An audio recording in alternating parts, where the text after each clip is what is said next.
God has sent us His light. There's no need to be anxious. He will lead in our fight. If you've been called by the Savior, you will surely win. All you have to do is listen. Let your soul take it in. There's no need to worry.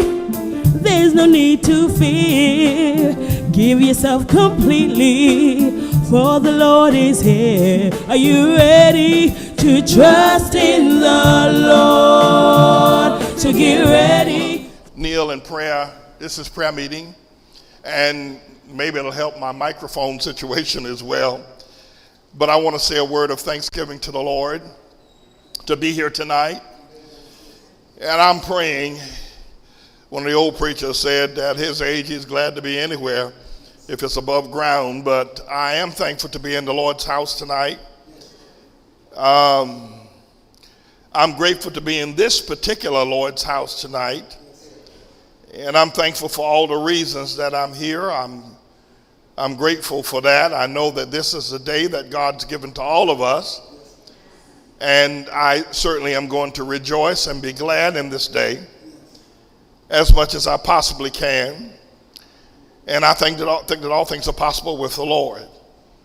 I thank Him for His word. I thank Him for the health and strength that He's meted out to me. And I thank Him for the health and strength He's meted out to you. I thank Him for the word He's fertilized in you, that He has caused to lift your life, to buoy your life, to give you strength, to give you the abilities and understanding. I thank you for the power of His word in your life. I thank you, Almighty God, that you brought us all this far.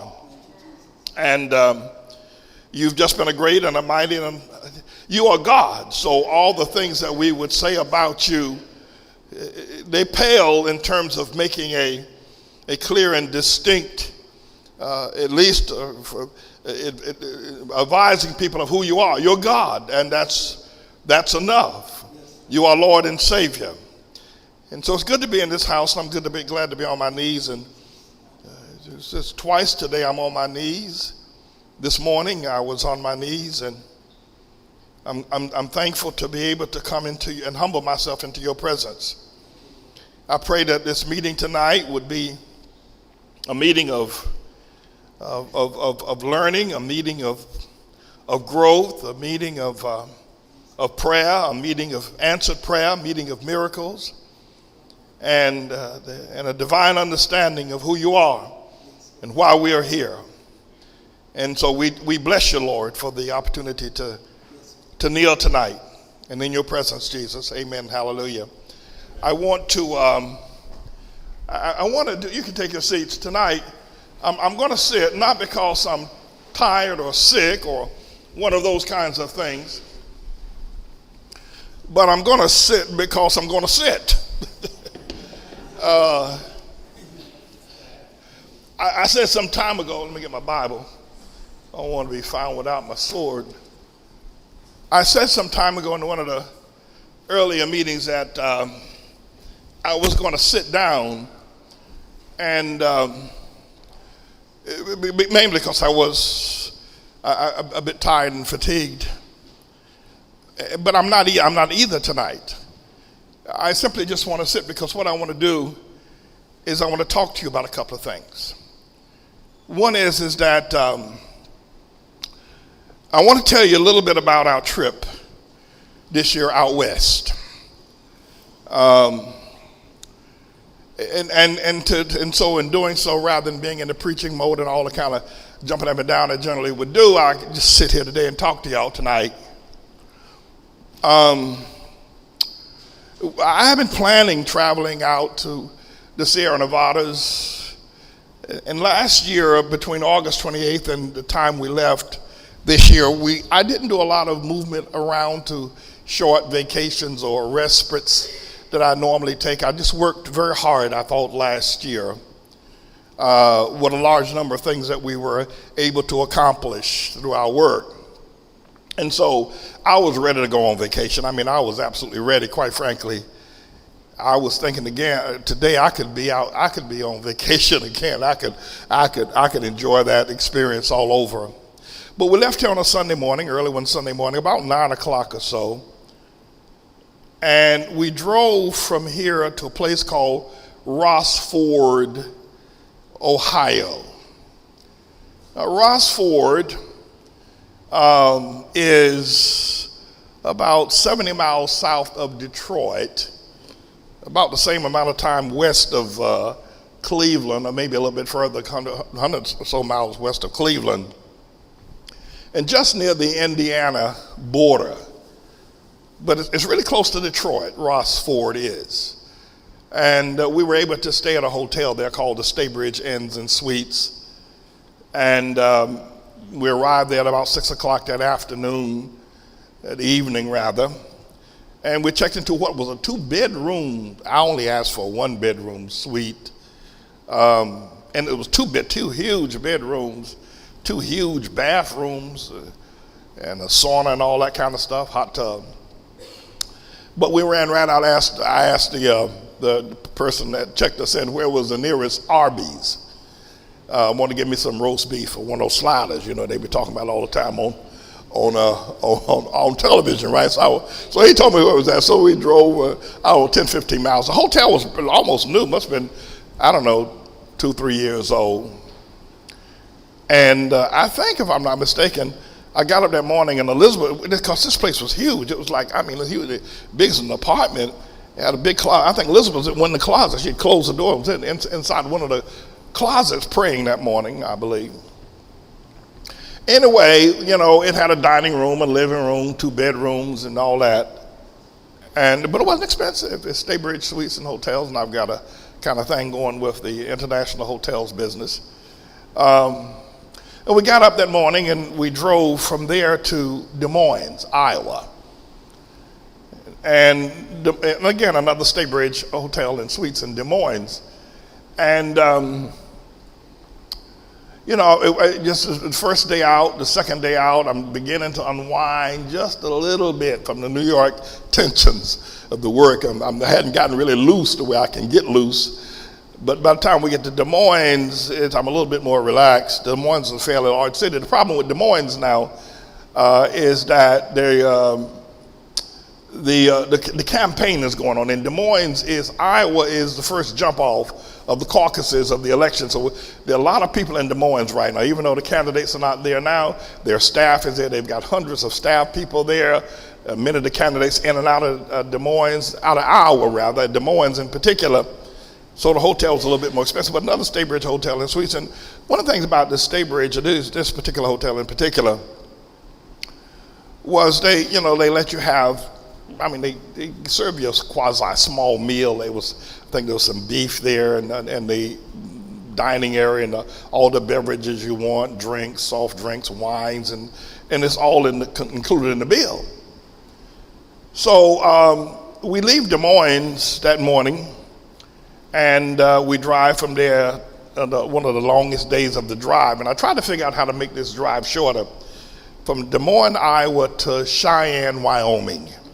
That's a long drive. You first you gotta leave Iowa, which it takes you forever to get out of Iowa. And from Iowa, then there is Nebraska.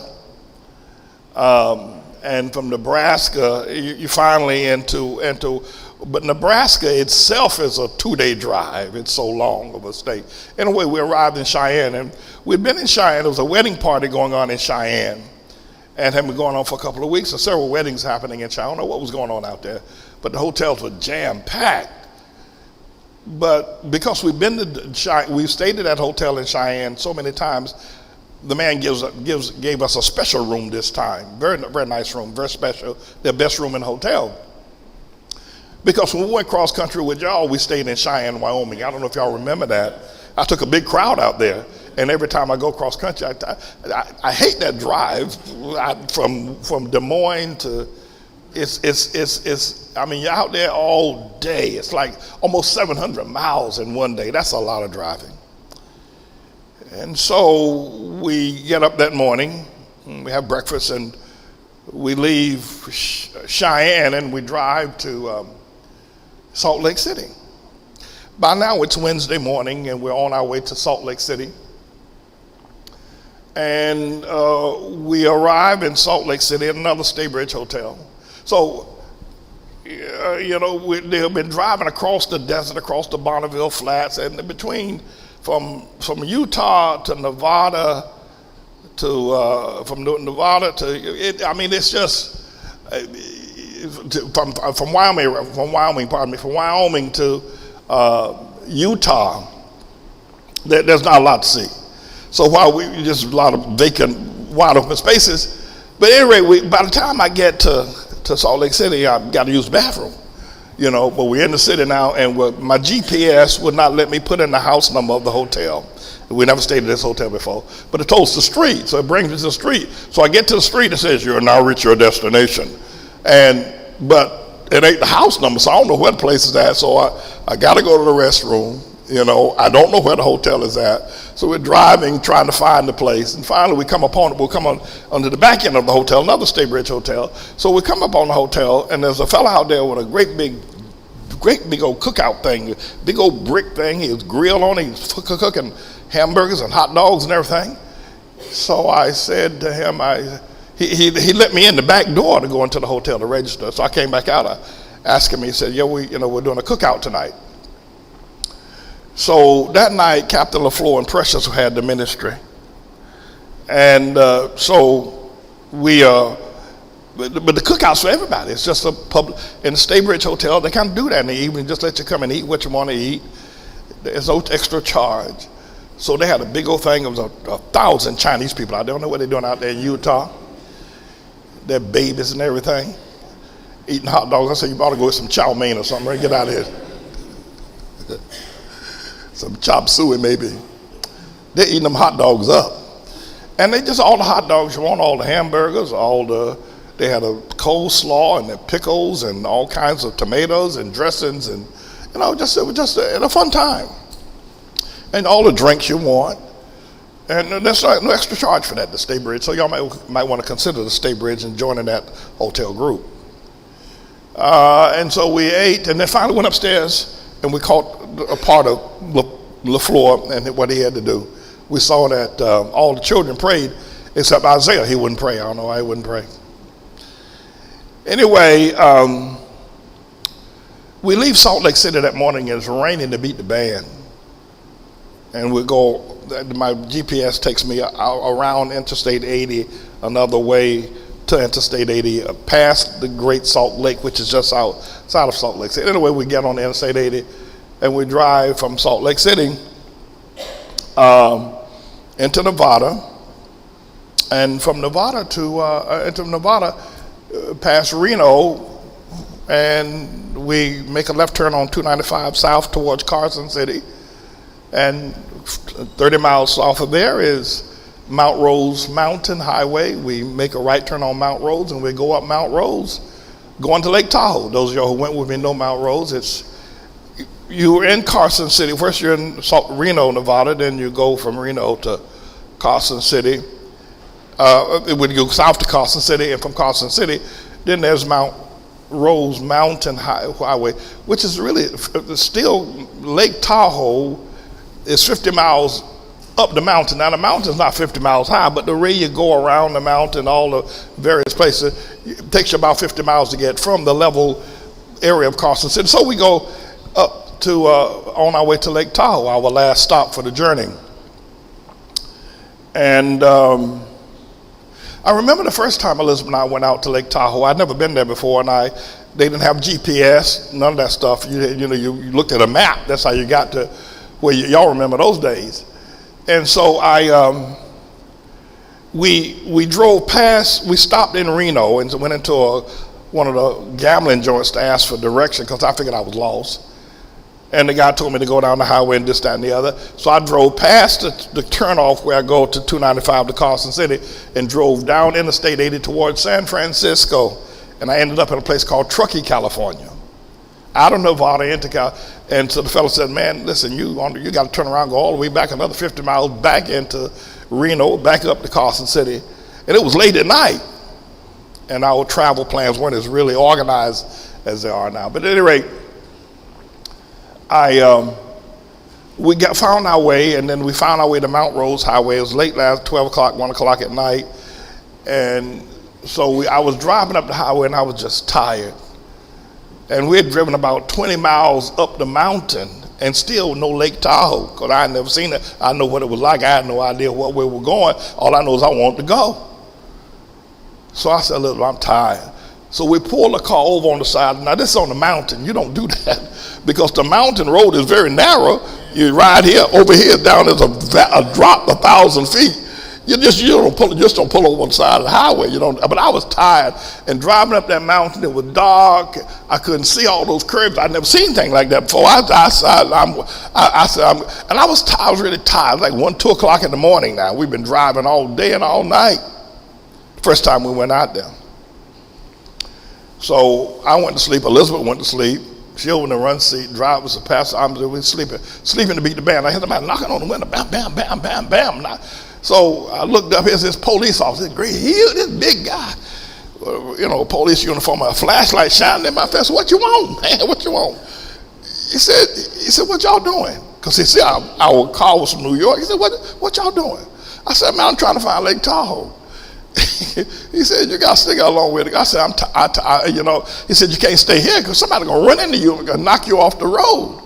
So I said, I'm tired, man. He said, listen, you try to get up because you might not make it to Lake Tahoe if you sit here any longer. Plus you're endangering other people. So we drove up to Lake Tahoe. We arrived at the Embassy Suites early that morning. We stayed in the car till time for us to check into the hotel. The reason why I wanted to talk tonight is because I want to share the fact that helping my grandfather, as I told y'all before, driving for him, and then that trip to Florence, South Carolina that I mentioned briefly on Saturday.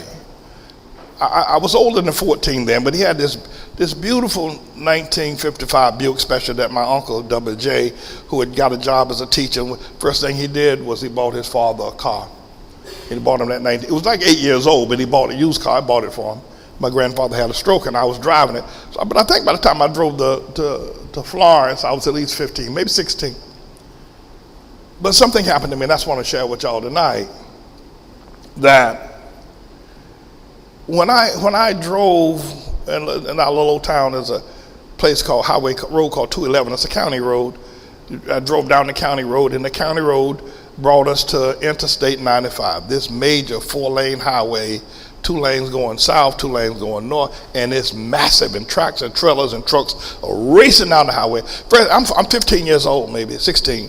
The first time in my life I've been on this road. I've never been on this road, and I'm driving a car. But something happened when I got off that small county road and got on that highway. Something happened inside of me. I didn't realize it at the time. But something happened to me. The wideness, and the road looks like it's white. It isn't. It's rock and concrete, and it's wide. And there I'm driving this car on this road, and I'm driving 60 miles an hour, and something just flipped inside of me, and I just fell in love with that. I fell in love with driving. I fell in love with the road. I just fell in love with it. And we made it to Florence, which is, I don't know, about a 3-hour drive from where we were. My people did their due. They went to see the root worker. I sat in the car and listened to the music. They came back with their root worker bag. I drove them back and dropped them off. But that's what happened to me. And ever since then, I love to drive. I love the highway. I just love it. I love stopping at the gas stations. I love driving. I just love it. I love the sound of the wheels on the road. I love the sound of the engine of the car. I love the sound of the wind. I love it. I love it. I just love it. And I'm sorry for dragging y'all across country a couple of years ago, and knowing that probably y'all didn't get the same sound you have saying. But for me, it's just so invigorating. I love going cross country.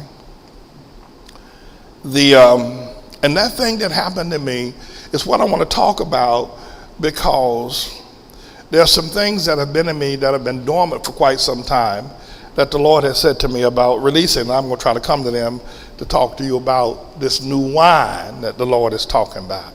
all this talk about new wine. And so this time we arrived in Lake Tahoe, a little cool in Lake Tahoe this year, but I love Lake Tahoe. Lake Tahoe is the actual lake itself is 8,900 feet above sea level. That's almost 2 miles up in the air. And then of course you got peaks, and there is the ski lift that takes you up to like 12,000 feet at Lake Tahoe. You can get on the ski lift, go say, in the wintertime people ski. One time Elizabeth and I we got on that little thing with the ski lift, and we rode up like 12,000 feet up on the mountain above Lake Tahoe. You can see the whole lake, you can see the whole thing from up there. We didn't do it this year, haven't done it in quite some time. I did it once, that was enough. But it was in Lake Tahoe that the Lord explained to me something that the reason why I go to the mountains and the reason why I do what I do is, and because that's the most exhilarating thing for me, is because the Rocky Mountains are very impressive for me, and the Sierra Nevadas. The Rockies and the Sierra are two different mountain ranges. The Rocky Mountains are in the Utah area, coming down out of Montana. And the Sierra Nevadas, which are even more beautiful, more exquisite, coming down out of Washington State and into part of Idaho and into California and Nevada. And those mountains, for me, it's like a continual moving canvas of just artwork. At just the rocks, the formation just bedazzles me. I remember, as an artist, all I can see is like the greatest work of Michelangelo, the greatest work of all the great artists, all happens all at one time, all just coming out. I mean, it's like being in a great museum if you love art. And people who love art who understand that process. Being in those mountains for me is like being in a museum continually. And it just, when I was out at Mother Dutchin's 85th birthday, I think it was, the other week, one of the things I want to say to her was that there's this song that I remember from the 1960s, I probably listened to when I was driving my grandfather's car, by Steve Lawrence. And the name of the song was A Portrait of My Love. And when I was addressing Mother Dutchins, and I was telling her about Steve Lawrence in 1960, and before I could say to her what the name of the song was, the person who was acting as the DJ of that event yelled it out, Portrait of My Love. Now he's from somewhere in the islands. I don't know if he's from Jamaica or not, but he's from the islands. He doesn't look quite that old, but for him to know instantly that song, first he's into music, he loved music. And as you can see, he presented some beautiful music to us during that event. But he loves music, but not just Jamaican reggae music.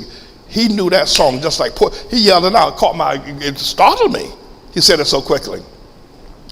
Portrait of my love. It would take, I know, a Michelangelo, and he would need the glow of dawn that paints the sky above to try and paint a portrait of my love.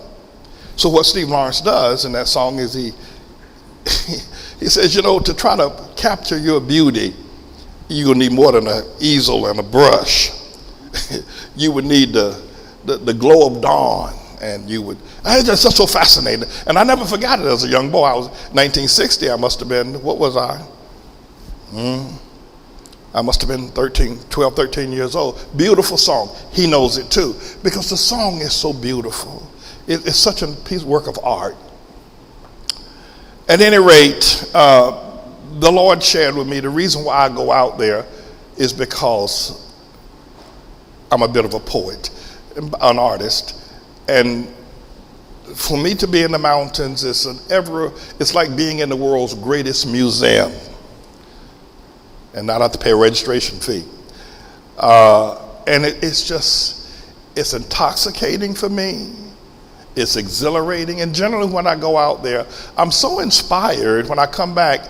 I say things that comes from the mountains, or I preach sermons, or I say little things that have happened because of the inspiration. It just takes me so high.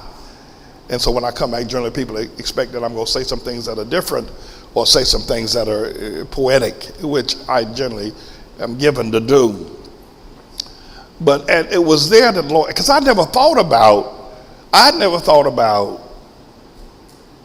being a poet. I never thought about being an artist, humanitarian, educator. I never thought about that in that regard as the reason why I go out there. But now I understand, and I hope it doesn't take anything away, because I'm drawn to I can sit in a car for 7, 8, 9, 10 hours a day driving, because I know ultimately I'm going to get to Lake Tahoe. Ultimately, I'm going to get to the mountains, and it's worth it. As laborious as it is, driving is not really a pain for me, but I know ultimately I'm going to get to those mountains, and it's like a dope addict for me. This is a serious issue for me, very serious. The Lord said to me, the reason why I do it is because it is that I see such beauty in his creation, the beauty that I can't explain, and I never thought that I would. And so my travels, not only that, but not only did something happen to me when I drove my grandfather down to Florence. I wanted to see the world. I lived in a little small town in Captain Falk, where y'all went. I didn't move to that part of my town until I was like 13, 14 years old. The rest of my life, or the early years of my life, I lived in that farm area east of the overhead bridge. All that cotton field, all that stuff, y'all, that's where I lived, in that farm region. And I moved from town to place in that little region. And then once we were I was 12, 13 years old, we moved to that little house there, which was inside the city. I was called a country boy. That's the big city, Red Spring, and that ain't bigger than a minute itself. But something stirred in me when I drove with my grandfather to Florence. I thought I wanted to see the world. I thought I did. And I did travel quite a bit before I went into crime. I did. And I traveled a bit even while in crime. But when I came here, I was thinking, and then finally, we got to school going, and I said, I'm going to China. And I want to go to China. China's halfway around. China is the other half of the world. It is, the earth is 25,000 miles in circumference. If you're traveling 1,000 miles an hour, it'll take you 12 to 14 hours to get to China. I want to go. And I remember when we traveled to China, I remember distinctively that we flew across the North Pole, and I thought to myself, my God, I grew up a farm boy in North Carolina, and here I am with 24 people flying across the North Pole.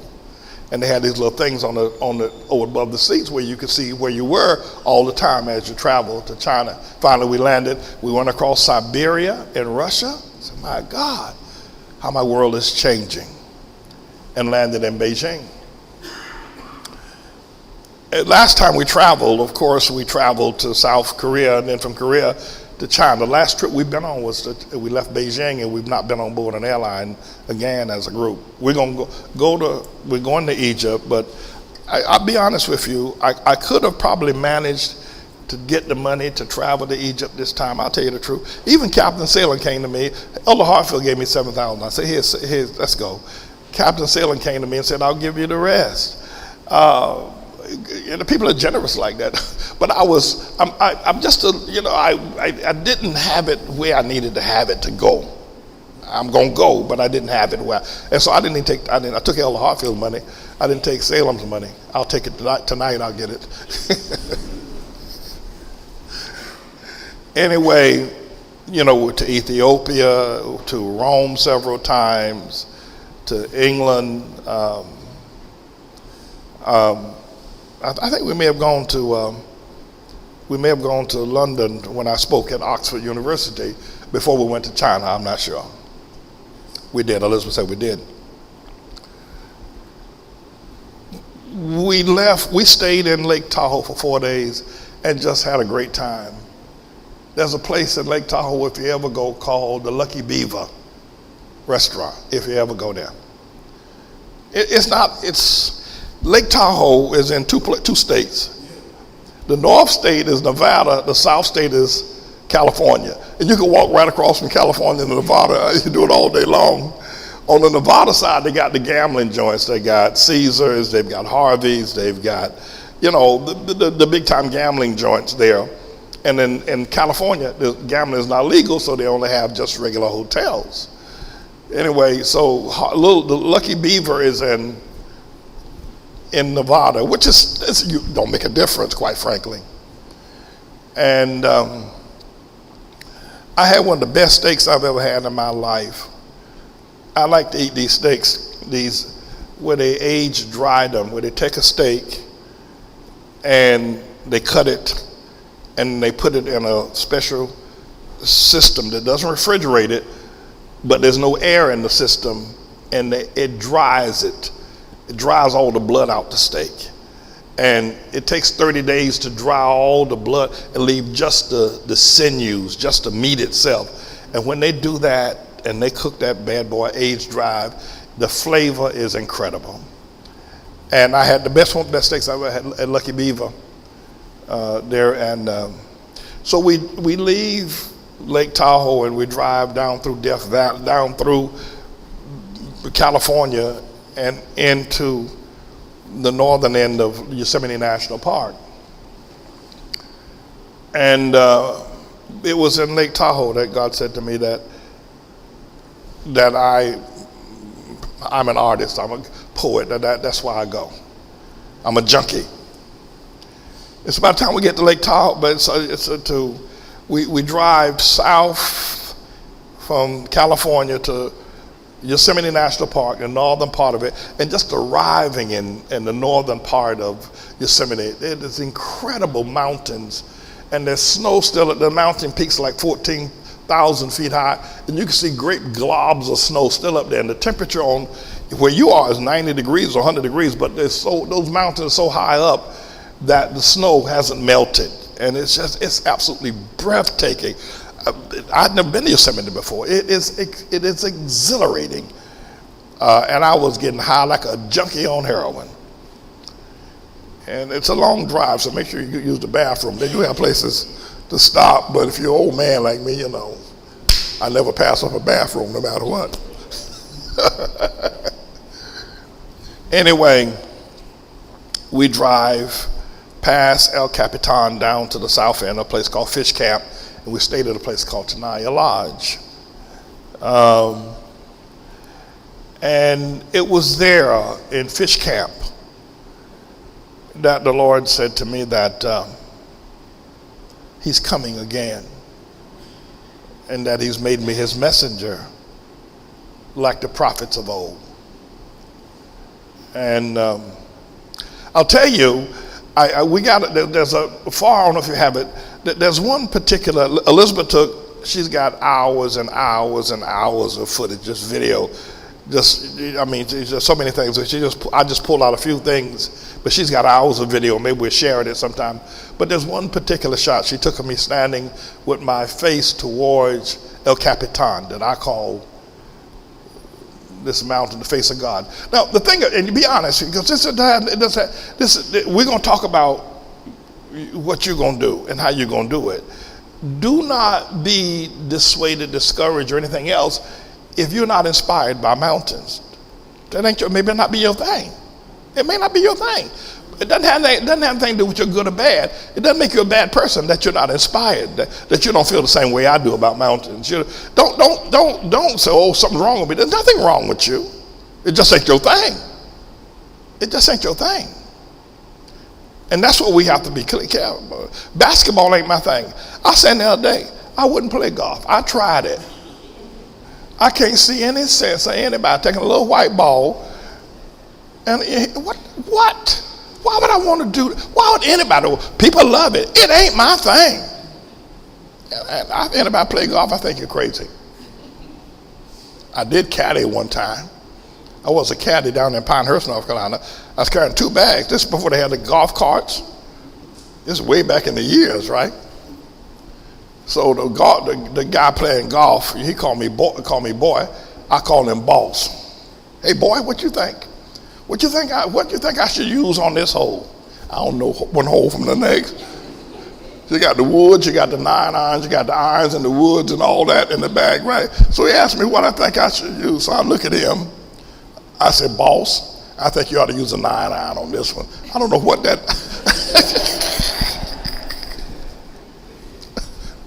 He called me boy, I call him boss. Anyway, but this El Capitan, to me, it's like looking in the face of God. I don't know if you have it, Captain, can put it up. But I'm standing there, and you can see how dwarfed I am. Right? It rises nearly a mile high. And Elizabeth just caught that. I had turned around also and looked to God, and I just went off on God. I just stood there and I praised God. I looked into the sun. Maybe it's going to damage my eyes, but I didn't care. The sun was white hot and looked like good globs of fire were jumping from the sun.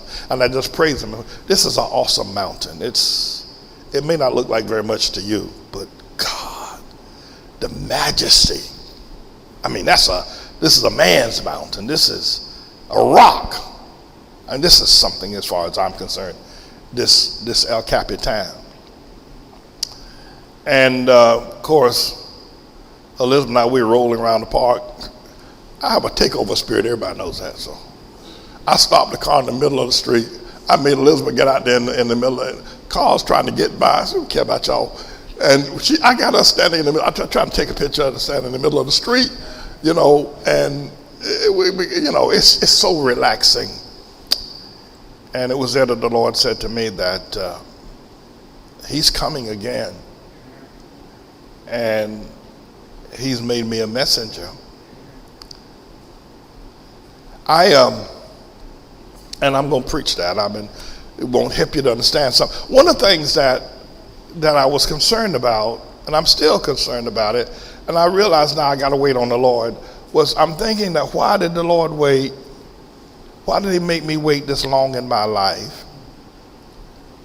I mean, I've done poetic things. Remember, I wrote that poem, Days. I've known days when I reached my peak and gone some above, fell way down to my deepest depth, yea, though I retain the capacity to love. When all my troubles beset me, there are pearls and thorns no end. I guess I've known worse days than this one, but I really don't remember when. I wrote that back in the 70s. I've written nearly 200 proverbs of late. But the Lord said that's not the best of me. That the release is now happening. My question was, why is it that the Lord has kept me from doing certain things all these years and now says it's time to release? Why? Why? And I pray somehow or another that some of you may feel the same way, that you've known deep inside that you're supposed to go to the head of the class, but the Lord has kept you back. It isn't that you couldn't, and the devil didn't do it, and you did. God kept you from going to the head of the class, and the reason why he kept you from going to the head of the class is because it wasn't his time, and it wasn't your time. I mean, I could have done the things that I'm going to do years ago, but it wasn't God's time. And it wasn't my time to do them. So what's different about now? Well, it could be any number of things that are different now. But I'm constantly talking to the Lord about that. But I've been saying over the last couple of days, this whole business of the new wine, that God's going to pour new wine into all of us. That we need to go through a process of consecration, sanctification, baptisms, and ordinations so that we can be new vessels for the new wine and the new experience that we're going to have. And I have to trust the Lord to show me. I know this, that and this I pray does not seem boastful, and if it does, then you'll forgive me. But I've always had poetic thoughts.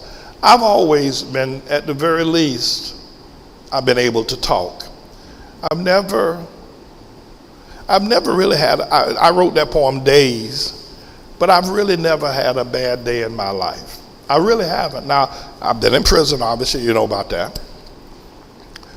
And, I've had things happen, but the truth of the matter, when I look and I consider and I survey, I've never had a bad day in my life. Never.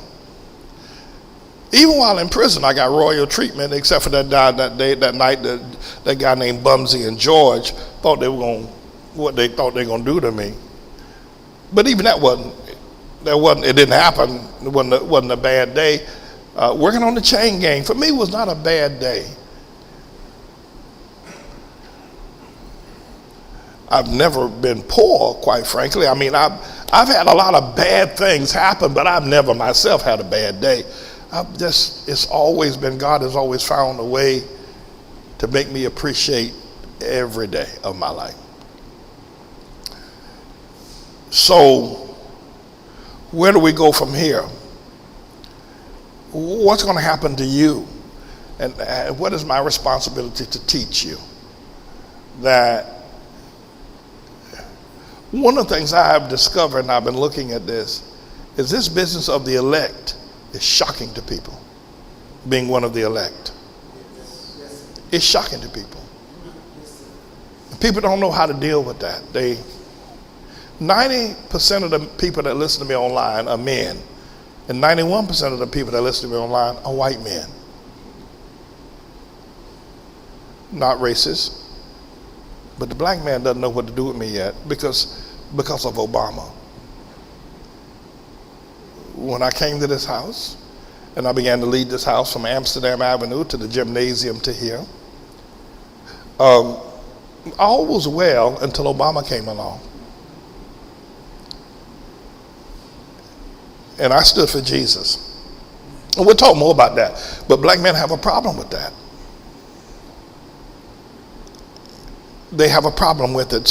But white men, on the other hand, have a problem, well, not with the elect, but people are looking at this teaching called the elect, and it's difficult for people. It's difficult.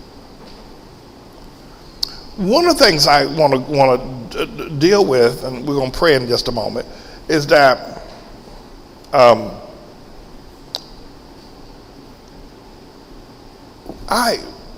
I've been an educator all my life.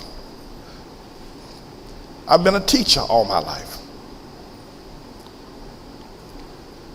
You hear me talk. We were down in Dallas. I sit down with people and they bring up conversations, whether the conversation is about physics, astrology, or about science, or about politics, or about history, or about philosophy, or about theology. I'm never lost. Mainly because it's something that God did with me that I discovered while I was in Lake Tahoe and Yosemite National Park. Something that God did with me that Steph Curry, and while sports is not something that God ordains, or some of these other guys shoot a basketball and it goes right in, drops right in the net, no bank shot. Something God did with me from the day I was born to this present moment. The only thing in this world that I don't understand is something I've chosen not to. I understand to some degree. But there's nothing in this world, whether it's chemistry or whether it's politics or whether it's religion or whether it's philosophy or sciences or music. There's nothing I don't understand. And if I have to explain it, I can tell you exactly what it is. And while I've done some study, when I look at calculus, or if I look at the universe, if I look at the nebulae, for me, it's as simple as basic lessons of learning just basic things. The only thing I don't understand, quite frankly, probably don't want to understand, are computers, mainly because I don't want to. But let me say this. We're going to get ready for the new wine. Get our minds and our bodies ready to see what the Lord will. The Lord is in this house. And I think you know that. I think you understand that. I think everybody else knows it. Even people who don't know, who will not lift their hand to help us. Listen, as an educator, this house, the work that we have done as educators has been accepted by Yale, by Juilliard, by New York University, by Fordham, by Cardozo, by law schools, by St. John's. You know, I marvel at the work that Booker T. Washington did. I thought he did a great job with Tuskegee. But when you understand that the work that we have created has been accepted by these institutions, and that's not the beginning.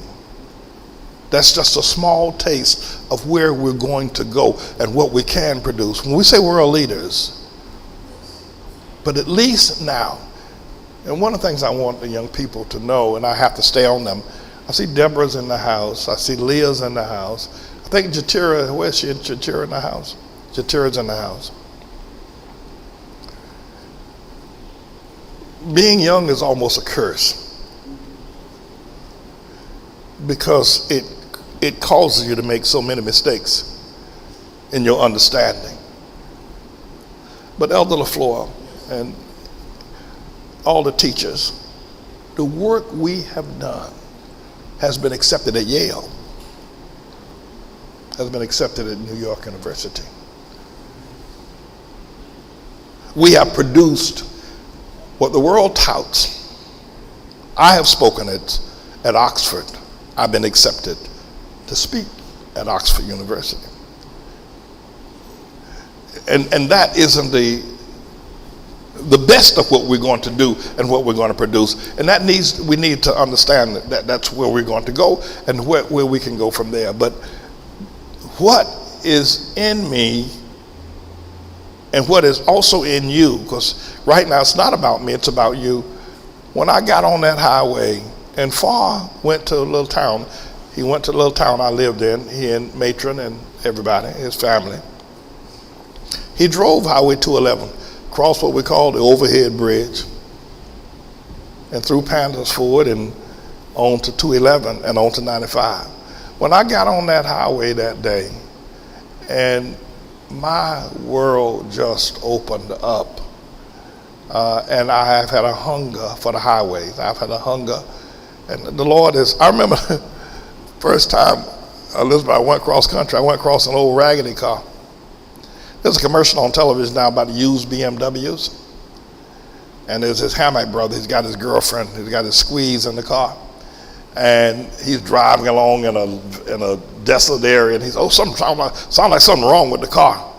And he stops the car and he gets out and behind the car. Ain't nothing wrong. He wants to try to impress her that he's a handyman. He knows how to fix things real quick. You might see the commercial. And he gets out and he does something. He gets back and says, I got it all fixed. He's trying to impress her. He's lying to her.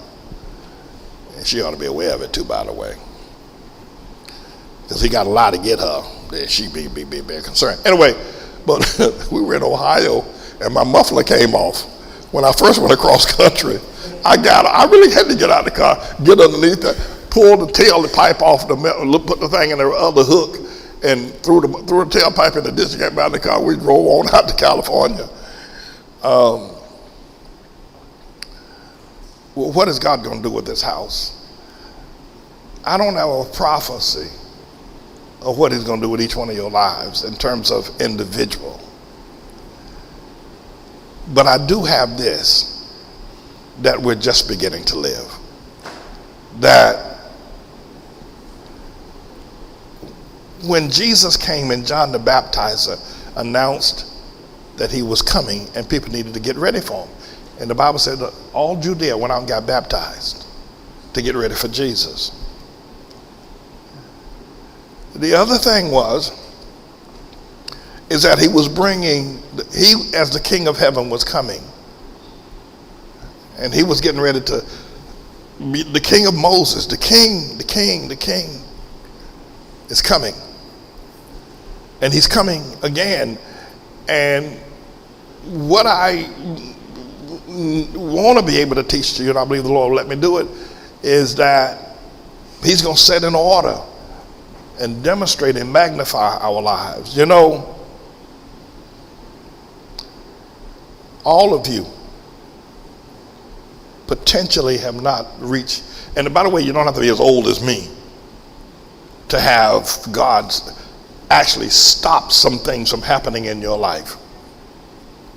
But he's going to release them now. That now is the time to release. Now is the time to have that happen. And it's going to be beautiful. And you'll also discover what about your life that you have not been able to realize. Now, by the way, all this need to give glory to God. Ain't none of this crazy stuff y'all going to do that don't give glory to God. It has to give glory to the Lord. It has to give. When I worked with Elder Hartfield in the Saturday ministry, and when we started taking in men by the hundreds, we took them in by the hundreds. I didn't realize it until Lake Tahoe. The reason why there were no fights, the reason why we were successful at doing that is because the Lord had put a humanitarian spirit in me. And the men who were drug addicts, crackheads, former heroin addicts, welfare cheats, liars, thieves, cutthroats of every, but when I talked to them, they knew there was something in me that they did not want to violate. And in this house, where all that was going on, we had peace in this house. Not because those men were good. And if anybody talked to them, Obama pulled them out of here. But we had peace because God's made me a humanitarian. Whether you realize it or not, that there's a great love in me that you can't speak. That it would take, I know, a Michelangelo, and he would need the glow of dawn that paints the sky above. That there's a love in me that kept these men all the years they were here. Their wives fell in love with they didn't fall in love sexually, erotically with me. That's not what I'm saying. But they fell in love with me enough to love their husbands. Women who had long since said, I ain't going nowhere near that man, he ain't no good. But they fell in love with what I was saying, and they began to love their husbands and to love their children. The Bible says that's Elijah's job, to turn the hearts of the children back to their fathers. And so our work has just begun. I can't tell you in detail. I do know we're going to do the psalmist classes. I think that's going to help us. It's going to help us also with the music for our church, which is not all that important. It isn't. But it'll help us with understanding development. And I think that'll help us to see some of our errors, the problems of our ways, some of the things that, like that, when I pulled that great big old Buick 55, that 1955 Buick, that thing was huge. It was big as a Rolls Royce. They don't make cars that big no more. It's like a tank. When I pulled that big old car up off of 211 on the 95 and stretched that boy out, the world, something got inside of me that has never left. And after all these years, I love getting on that road. Now I got a decent car. I love getting on that road and driving. I love going to those mountains. I love it. I love writing. I don't know when the next inspiration, I wrote something the other day about the heart. I don't know when the next inspiration will come. I have no idea. All I know is that it is when it does happen, it's just very natural. I believe this. I believe I can show you the way. I believe I can show you the way. Now, but you can only have one voice. You know, one person you listen to one person at a time. But I believe I can show you the way. If we can put students in New York University, we've done that. We can put students in Yale. Get accepted at Yale at the very least. We can get a group of people inspired to be doctors and lawyers out of a community like this, in a situation like this. I can show you the way. I can. And again, I go back and I asked Lord while I was out on Lake Tahoe, I said, all these years, the things that I look at and I wonder why I didn't do this. Why didn't this happen? Why? And the reason is God wouldn't let me. He wouldn't let me do that. So why'd let me go to prison? But he wouldn't let me do it. He wouldn't let me do it. And he's kept me in this house. So I'm thankful to the Lord that, I don't know, you need to find your mountain. Don't get bent out of shape because you don't love the mountain. They could be ugly rocks as far as you're concerned. That's okay. That's okay. They could be ugly rocks. That's fine. El Capitan may not mean nothing to you. That's fine. Don't get hung up on thinking that you got to like that somehow or another you've got to be inspired by that. That's not the issue. That's not the issue. When I do the psalmist classes, I want to give a warning. I got music in my bones. It's in my blood. My blood system is not made up of helium and white corpuscles and red corpuscles. It's made up of quarter notes, half notes, and a beat.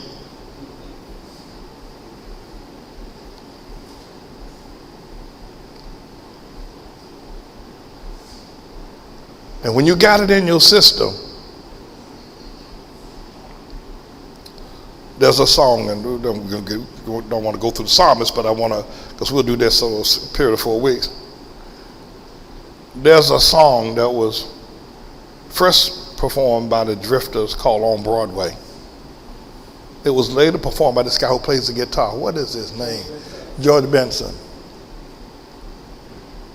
He says it's on Broadway. And all you got is one thin dime. But he says, I know I can make it because I can play this here guitar. He knows it. It doesn't matter what the world says. It doesn't matter whether he got any money or not. I know I can make it. Why? Because I can play this guitar. I can play that. That I can do. And if I can do this, I'm going to make it on Broadway. On Broadway. And he's right.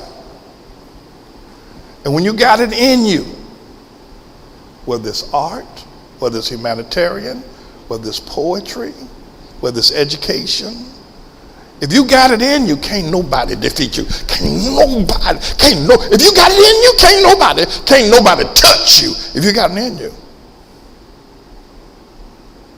If you got it in you, can't nobody touch you. They can hate your living guts. But if you got it in you, can't nobody touch you. They used to say down in North Carolina, where all our school teachers were Hamite teachers. They used to say, boy, get that education. Get that education. Because can't nobody take that from you. They can take your money, they can take your car, but they can't take that education from you. Get that education.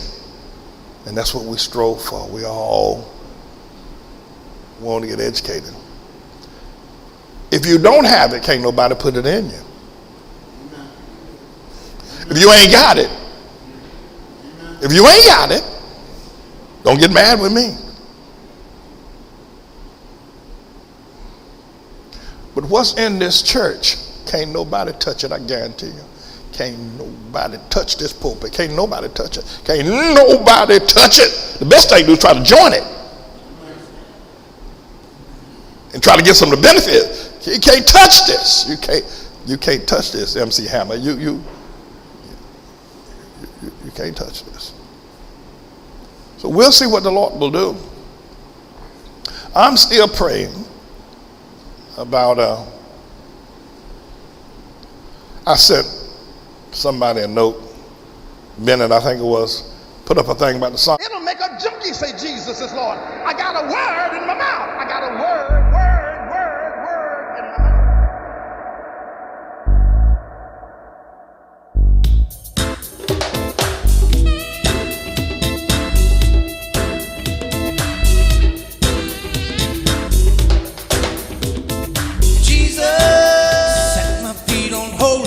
Welcome, everybody, to the Manning Report. I am he, the quintessential American James David Righteous Captain Manning. How is everybody doing? How people doing on the east coast of Florida? Things are not so well down in the Bahamas, the Grand Bahama Islands, the Freeport, Nassau. We certainly want to be mindful of our prayers for the people of Nassau, of the Bahamas, and of course, Hurricane Dorian, whatever. Looks like it's not going to bang up Florida like it potentially could by ripping right across Lake Okeechobee, flying for landing in Palm Beach and Singer Island. Ever been to Singer Island? Ever been to Palm Beach? West Palm Beach. At any rate, Jupiter, Cocoa Island, all those places down up in that Daytona Beach, Boca Raton. Ever been to Boca Raton? I used to hang out down in those places in my bad boy days. And my bad boy days are over, so I don't get a chance to go down in them. I can't afford it. At any rate, we are concerned about Hurricane Dorian. We're going to try to give you some updates on that today as the broadcast. But we first want to get started with this whole battle, this shooting in El Paso. Well, El Paso too, but Odessa. That happened this weekend. This 36-year-old Japheth boy driving, and shooting people. This is talking about drive-by shooting. This boy put I think he's trying to take a page out of the Bloods and the Crips, techniques out there in Los Angeles. He's driving and shooting, as in driving by people and shooting. And 7 people are dead. I think it made 8 with him, with the troopers finally taking him down. And so, this whole business of shooting, then there was El Paso the other day, the guy who drove from Dallas to El Paso and shot up in a Walmart the other day. Remember that guy killed 22 people over there in Texas, and that crippled Governor Abbott, Greg Abbott, signed into law an opportunity for everybody to carry guns. Everybody already in Texas, everybody's lousy with guns down there. Going down there, everybody looks like the Wild Wild West. So many people carrying guns down there in Texas. And now he said you can carry them in churches, in schools, hospitals. This guy, Greg Abbott, is going berserk and that law went into effect just the other day, right after this fella, whatever his name is, I think his name is Alter or something. Atler. I don't know how to pronounce it, don't really care. He's dead anyway. And he killed a whole lot of people. Shot a baby too, 17-month-old baby, a 15-year-old girl, 57-year-old man, driving around like a madman. And I'll tell you one thing, I can say this right now. You can bet your bottom dollar. If a black man did that, if a Hamite brother got in a pickup truck and started shooting white folk, they kill everybody black. They make everybody black pay for that. Imagine a Hamite brother going into a Walmart with an AR-15, right, just shooting indiscriminately at a Walmart. They go get his mama, they get his sister, they'd execute everybody. They put the Klan on him. Everybody be looking for him. They get everybody. Where were you born? What country did you come from? What's your bloodline? They'll do Ancestry.com on that boy if a Hamite brother did that. But these white boys, they do this all the time. Anyway, I want to say this, that I think it's important that we realize now it's time to stop gun sales. The hell with the NRA. The hell with the NRA. The hell with the... come on now. Come on. What is this anyway?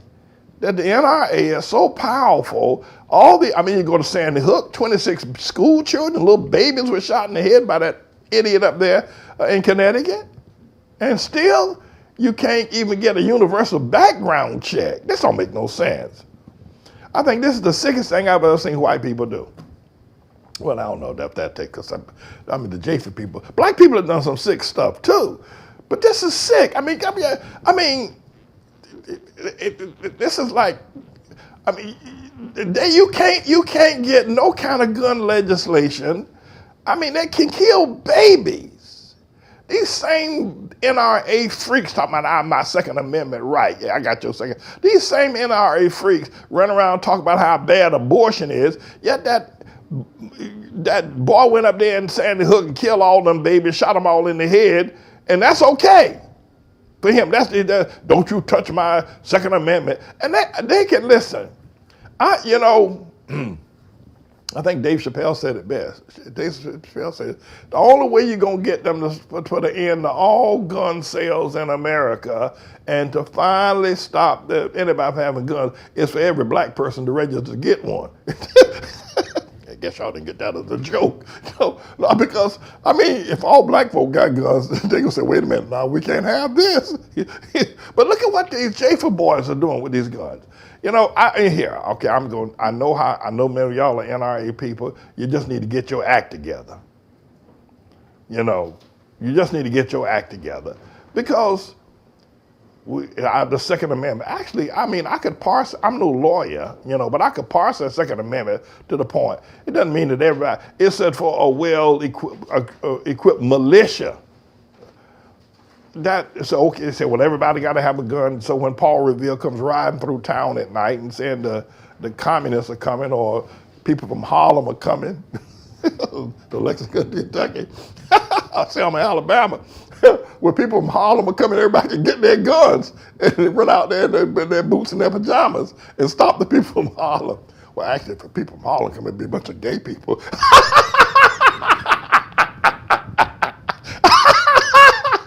And the gays don't carry no guns.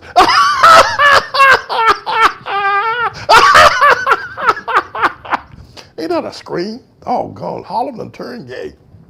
Oh, God, Nassau went funky and Harlem gone gay.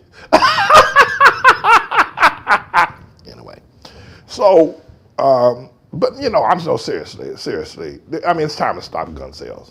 I'm just, forget about the universal background check. Stop the sales altogether. And then, so what about people, because there are already more than, for every American, there's at least 7 guns out there. You got to confiscate them. Because they'll keep on selling and trading them and they keep on shooting.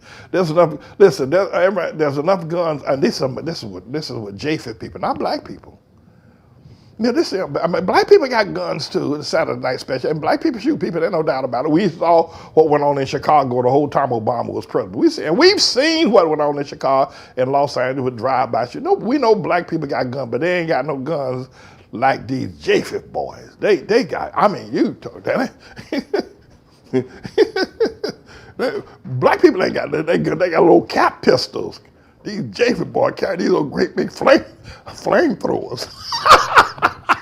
I swear, every time I see a Japheth boy, if I'm driving along the highway, right, and I look at this Japheth boy in a great big old Ram truck, a Dodge Silverado or something, I wonder if he also got a gun.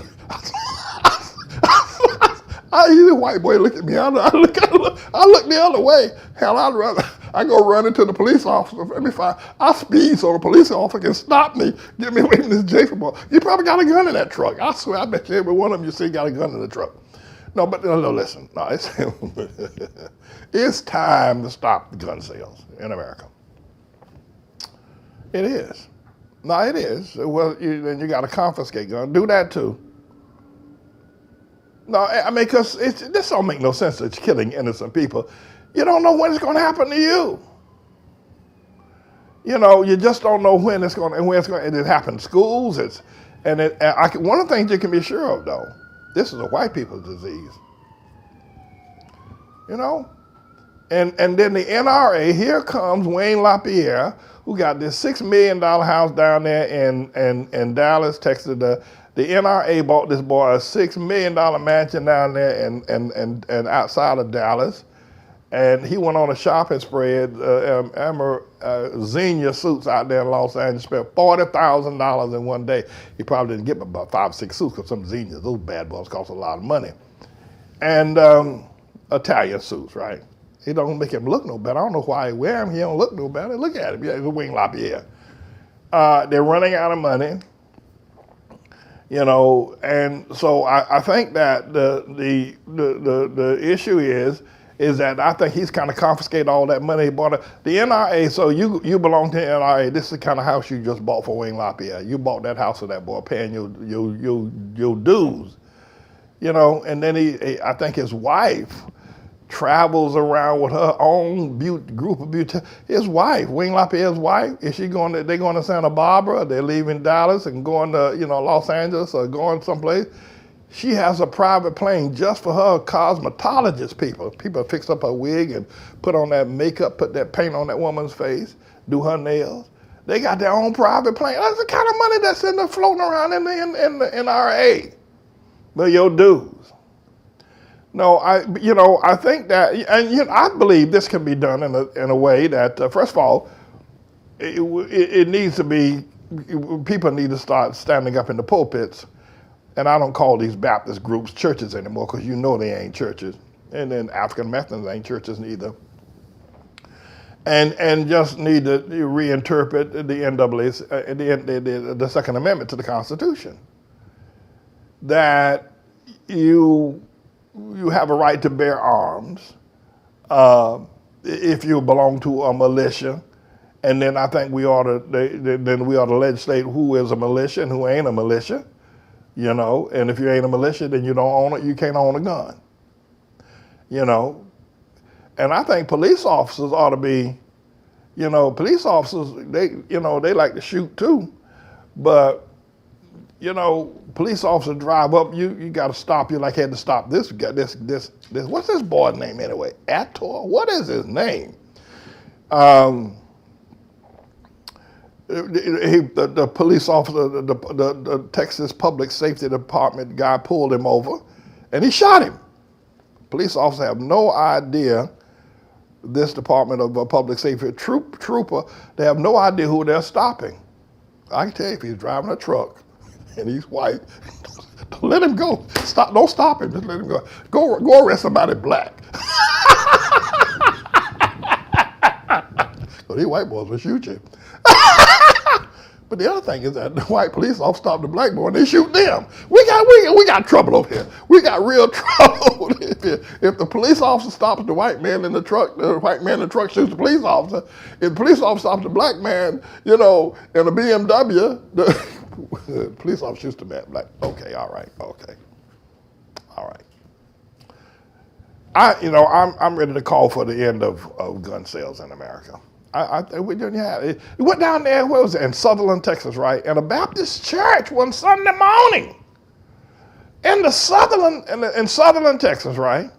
In a church. The guy goes in, kills 26 people, point blanks, put a bullet in a baby's head in his mama's arms. In that Baptist church going back a couple of years ago. Y'all remember that? This don't make no sense. I mean, I watched this debate. Universal background check. Universal background check. Here, listen, let me tell y'all something, just in case, pull your coat. In case you don't know, a universal background check ain't gonna stop the criminal if he wants to get a gun. They don't go by the law. You can put all the laws you want. As long as there are guns out there, the criminal's gonna get them. I mean,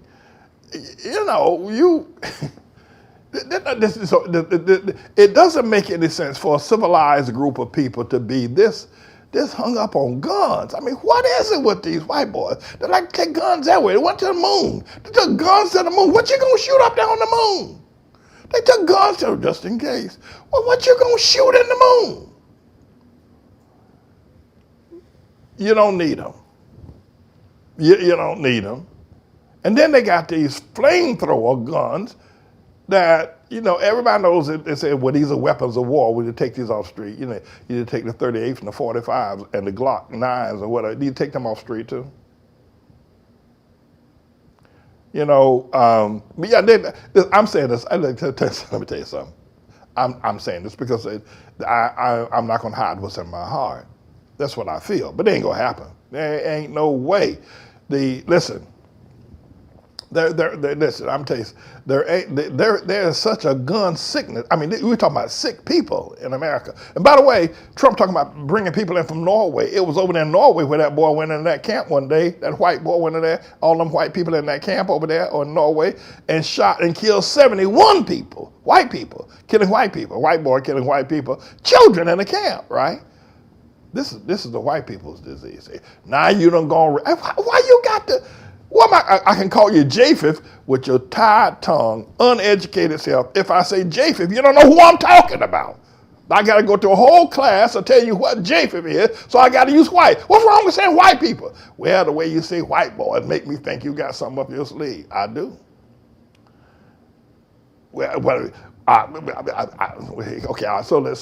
But no, this is, we can talk. Listen, I remember when I was telling y'all about what was going on in Chicago, they were killing 30 and 40 people a weekend in Chicago, right? You ain't having a problem with that. That's y'all, that's a mentality, But, I think sociologically, I think if a psychiatrist looks at the violence of the two groups, let's say the Hamite people, that's black folk, and the Japheth people, that's the white. The Jewish people, they don't shoot nothing. You ever notice about Jews? I mean, some Jews do carry guns, don't get me wrong. Jews carry law degrees. That's what they do. And they own banks. That's what they do. They redline your butt. They make you wish you hadn't been shot. Anyway, but no, this is something that psychiatrists and sociologists ought to look and discover. You sit down with these boys in Tennessee, right? Say, why you got to have a gun? Well, they're the second amendment to the Constitution. We had a well-formed militia and everybody has the right to carry a gun. And you can't take away my constitutional right to have a weapon. So, I mean, okay, we understand that. It's in the Constitution. But are you a part of a militia? Well, I don't know. Dr. Manning may bring some of the boys out of Harlem now. I ain't been talking about I pick up trucks. He'll bring some boys. He come down, we'll bust a cap on Dr. Manning, and his boys out of Harlem, they come down here. So, is that the reason why you're going? Well, I don't know. You never know. The Russians may be coming. We don't know. Well, I understand that y'all particularly don't like the Jewish people, but Jewish people don't shoot people. They don't care. They don't, they carry law degrees.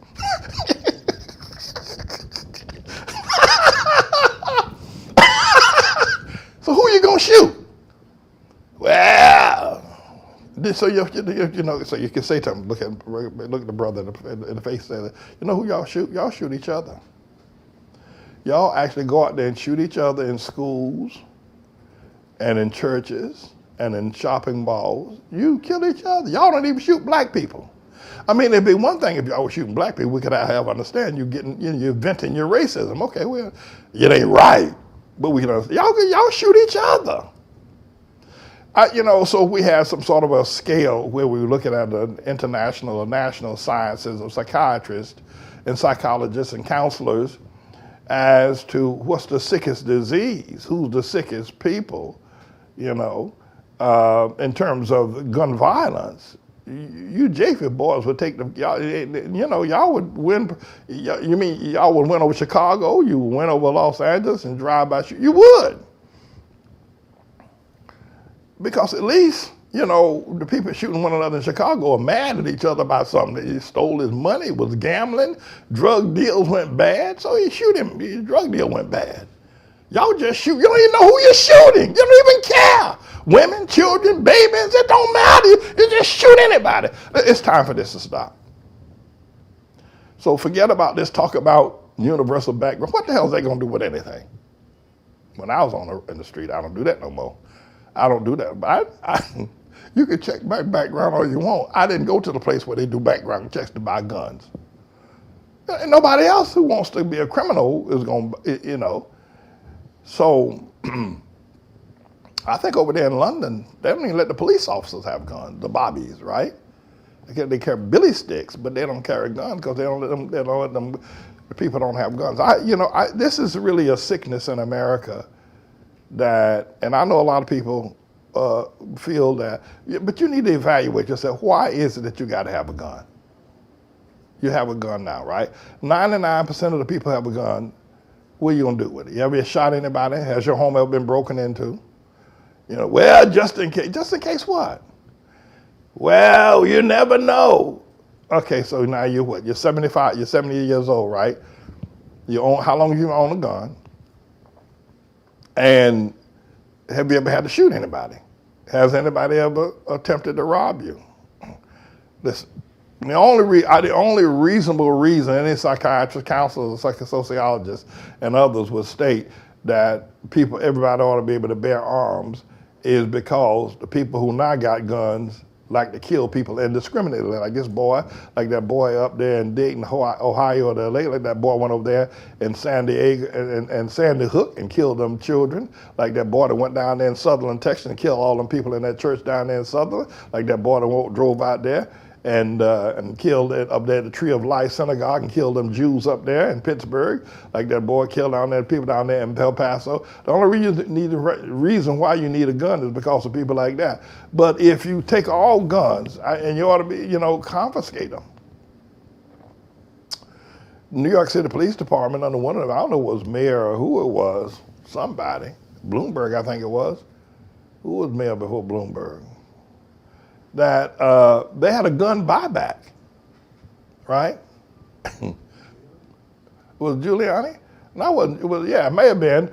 They had a gun buyback where they bought all the guns in Harlem. Brownsville, I think they was having a contest to see which part of the black community had more guns. It was a contest between Harlem, Brownsville, East New York, South Bronx. I think Brownsville won. And I think they get like $150 for a gun. Young boys were stealing their father's guns and going to the police. $150, gonna buy myself a new pair of Nikes. Daddy went looking for his gun. They got mad with somebody the other day. Went looking for his gun. His son had already sold it to the popo. They've done that in several cities. They ought to do that with white folks. I think you could fix the budget. I think, if there was a gun buyback down in Tennessee, South Carolina, Arkansas, Mississippi, Texas, and especially Texas, Oklahoma, Georgia, Louisiana, Florida, it was a gun buyback, it would fix the deficit in the budget. Because these people got more, they just sold that guns are worth more than gold. I'm going on record, and I know a lot of people are going to disagree with me, but they know I always tell the truth. And they know I'm the Lord's servant, which is the other thing. That we just need to stop gun sales altogether. It's just, I don't know any of these people that got killed, but I mourn for them. I mourn for their families.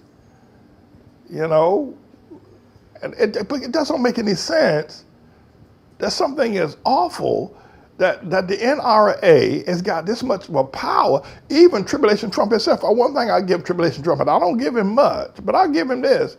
He wants to end gun sales too, but every time he goes up there and talks to that Wayne LaPierre boy and a couple of other, gun totals in Congress. They tell him if you just forget about a gun, confiscating all guns.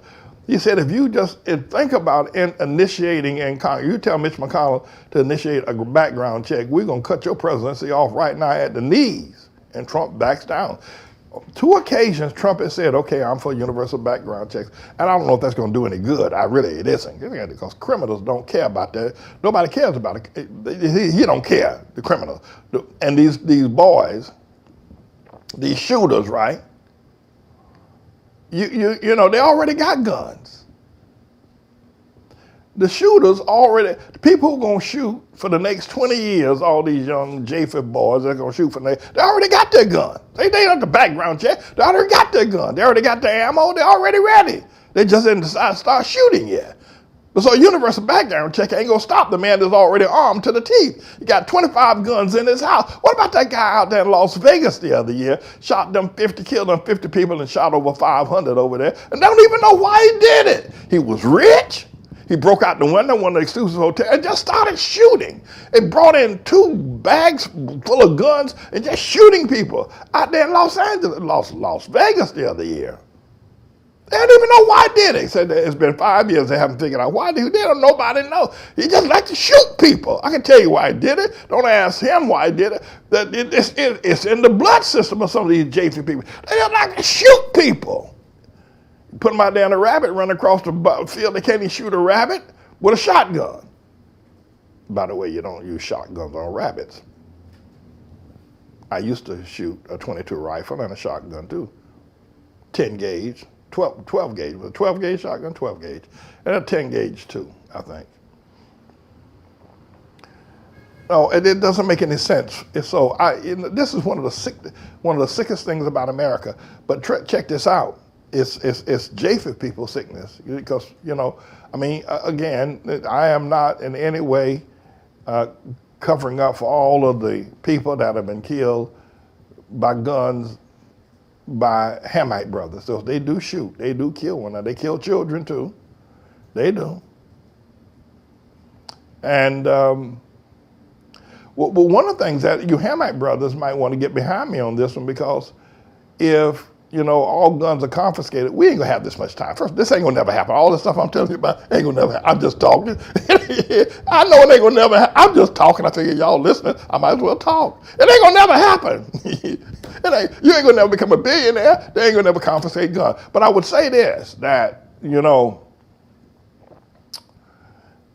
a police stop a Hamite brother, right? The popo stop you. Well, you figure he thinks you got a gun, because all black people carry guns, right? It isn't true, but most people think, just like I say, all these Japheth boys in these trucks carry guns. This I said, I pull in the gas station, there's a Japheth boy filling up his truck, and the gas, I move on down the line. I don't know what this boy gonna do. He might have a gun with him or something. But the police feel that same way about all Hamite brothers. If they stop you, they think you got a gun. So if all guns are confiscated, then we won't see so many shootings of Hamite people, right? And that means more Hamite people are gonna live. That means that boy ain't gonna be shot until he's 17, 19, 20 years old.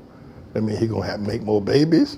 That means he's gonna have more babies. His baby's gonna make grandbabies. His grandbaby's gonna make grandbabies. And we're gonna overpopulate the earth because we stopped gun sales. Then more black people gonna be born and less black people dying because we stopped gun sales, right? At any rate, I think that seriously, America needs to look at this. And I think fathers and mothers need to sit down with their sons, because most of these people that are shooters are still living at home with their parents at 50 years of age. Most of them, except for that boy out there in Las Vegas the other day. Most of these people are still living at home. So I think a responsible thing for parents to do is say, listen, son, you got to get rid of them guns. Sell them to Dr. Manning up there in Harlem. Listen, son, you can't have them guns in the house, all right? Now, if you're gonna have them guns, and I know where you got them, I know you got them hidden everywhere, I know how many you got, I wanna see every last one of them, and we're gonna sell the guns, and we're gonna send the money to the gourmet breakfast program up there at the Outlaw War Missionary Church. Pastor Manning is gonna use that money from those gun sales to feed them children up there in Harlem. That's what we're gonna do. Man, listen, if that really happened and people start saying, okay, the purpose for selling our guns will be to send the money to the gourmet breakfast program up there at the Outlaw Church in Harlem, so feed them children every morning. They come, all them school children come in that building, we can feed them. That would be a good and a noble cause. It would be. And I could feed a whole lot of children with that gun money. I could feed a whole lot of children. Well, some of them guns cost $4,000 and $5,000, especially them flamethrowers. They call them AR-15. Those things are flamethrowers. So I'm suggesting that would take place. And parents, if your son is living in your house, they got all them guns in his bedroom, there's something wrong with you.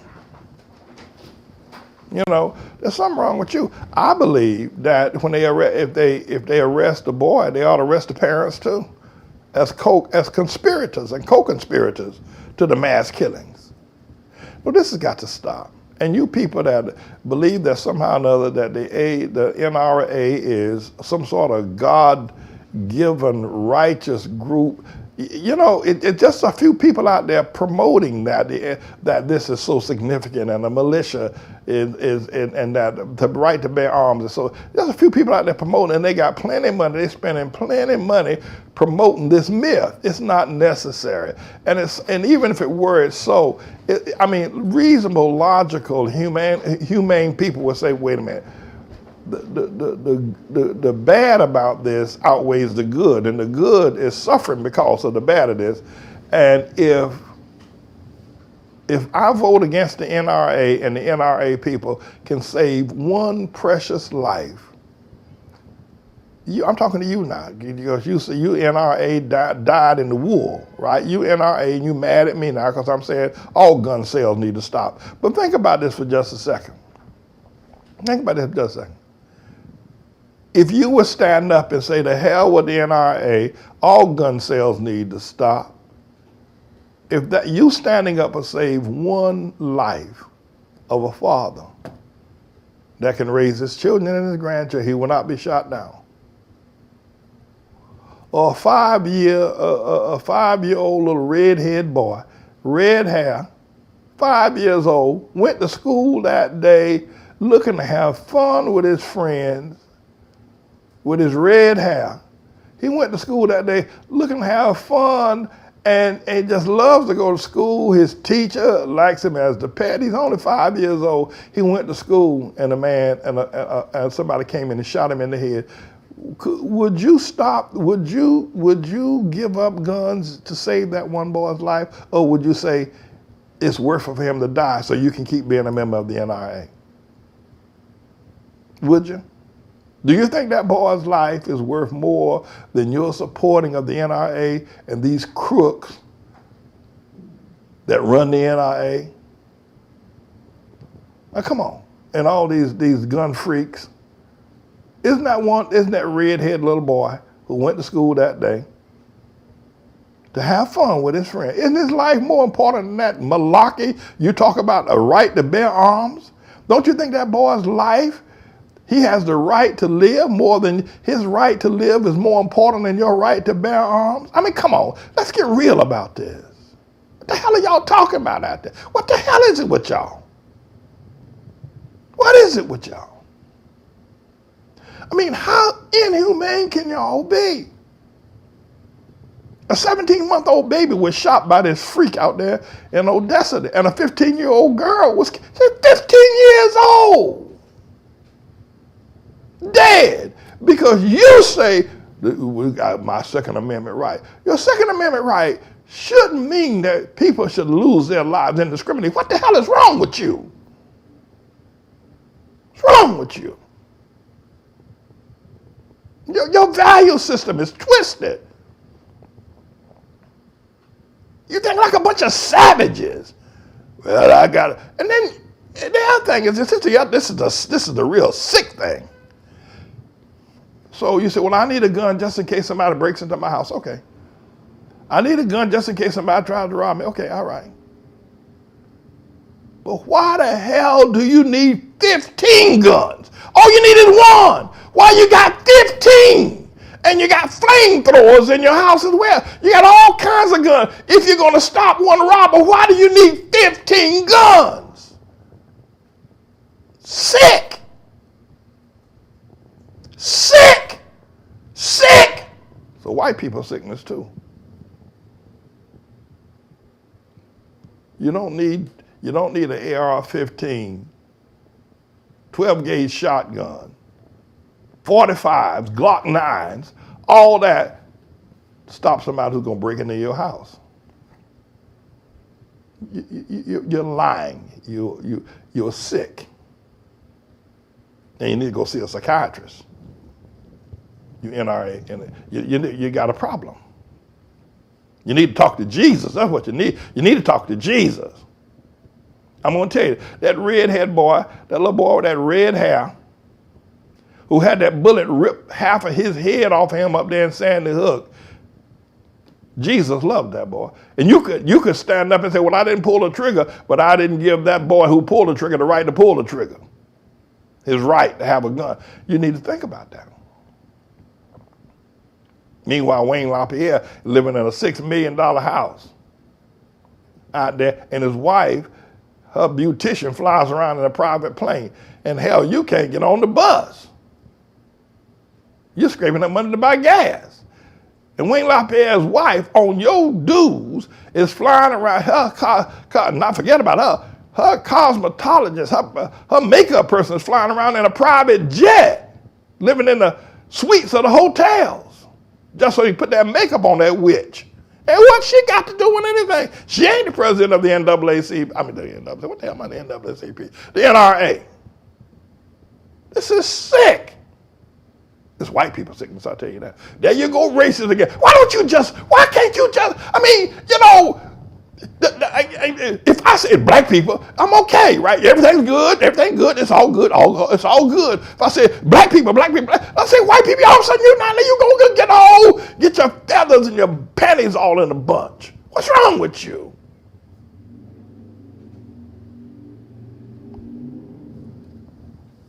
I say, well, stop gun sales. I think it'll stop young black boys from getting shot by the police. Popo stop and say he ain't got no gun, because all the guns have been sold. He can live, have babies, as babies have grandbabies, and then overpopulate the earth.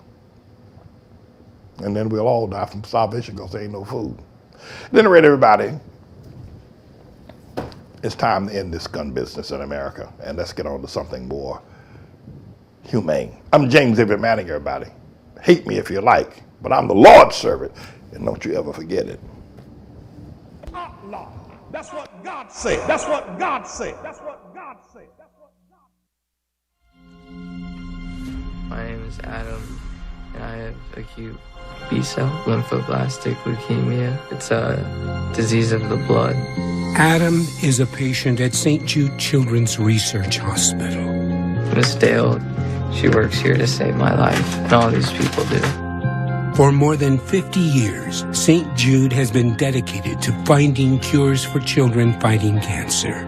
St. Jude developed a treatment plan that is saving the lives of children with Adam's type of leukemia. But shortly after Adam arrived at St. Jude, his doctors made a startling discovery. They discovered that Adam's severely allergic to the drug that they normally use. Doctors at St. Jude have a new plan. It's Adam's best hope for survival. This drug costs between $25,000 and $30,000 a dose, and Adam will need more than 70 doses. If they didn't have this drug, he would be here. But his family will never receive a bill from St. Jude. Not for treatment, travel, housing, or food, because we believe all a family should worry about is helping their child live. That's why we need you to become a partner in hope with a gift of just $19 a month. Without hope, you don't have anything. You have to have that hope. I didn't think in the beginning that I would get another year. You worry every day about if, your child's going to make it. Every minute counts when you're battling cancer.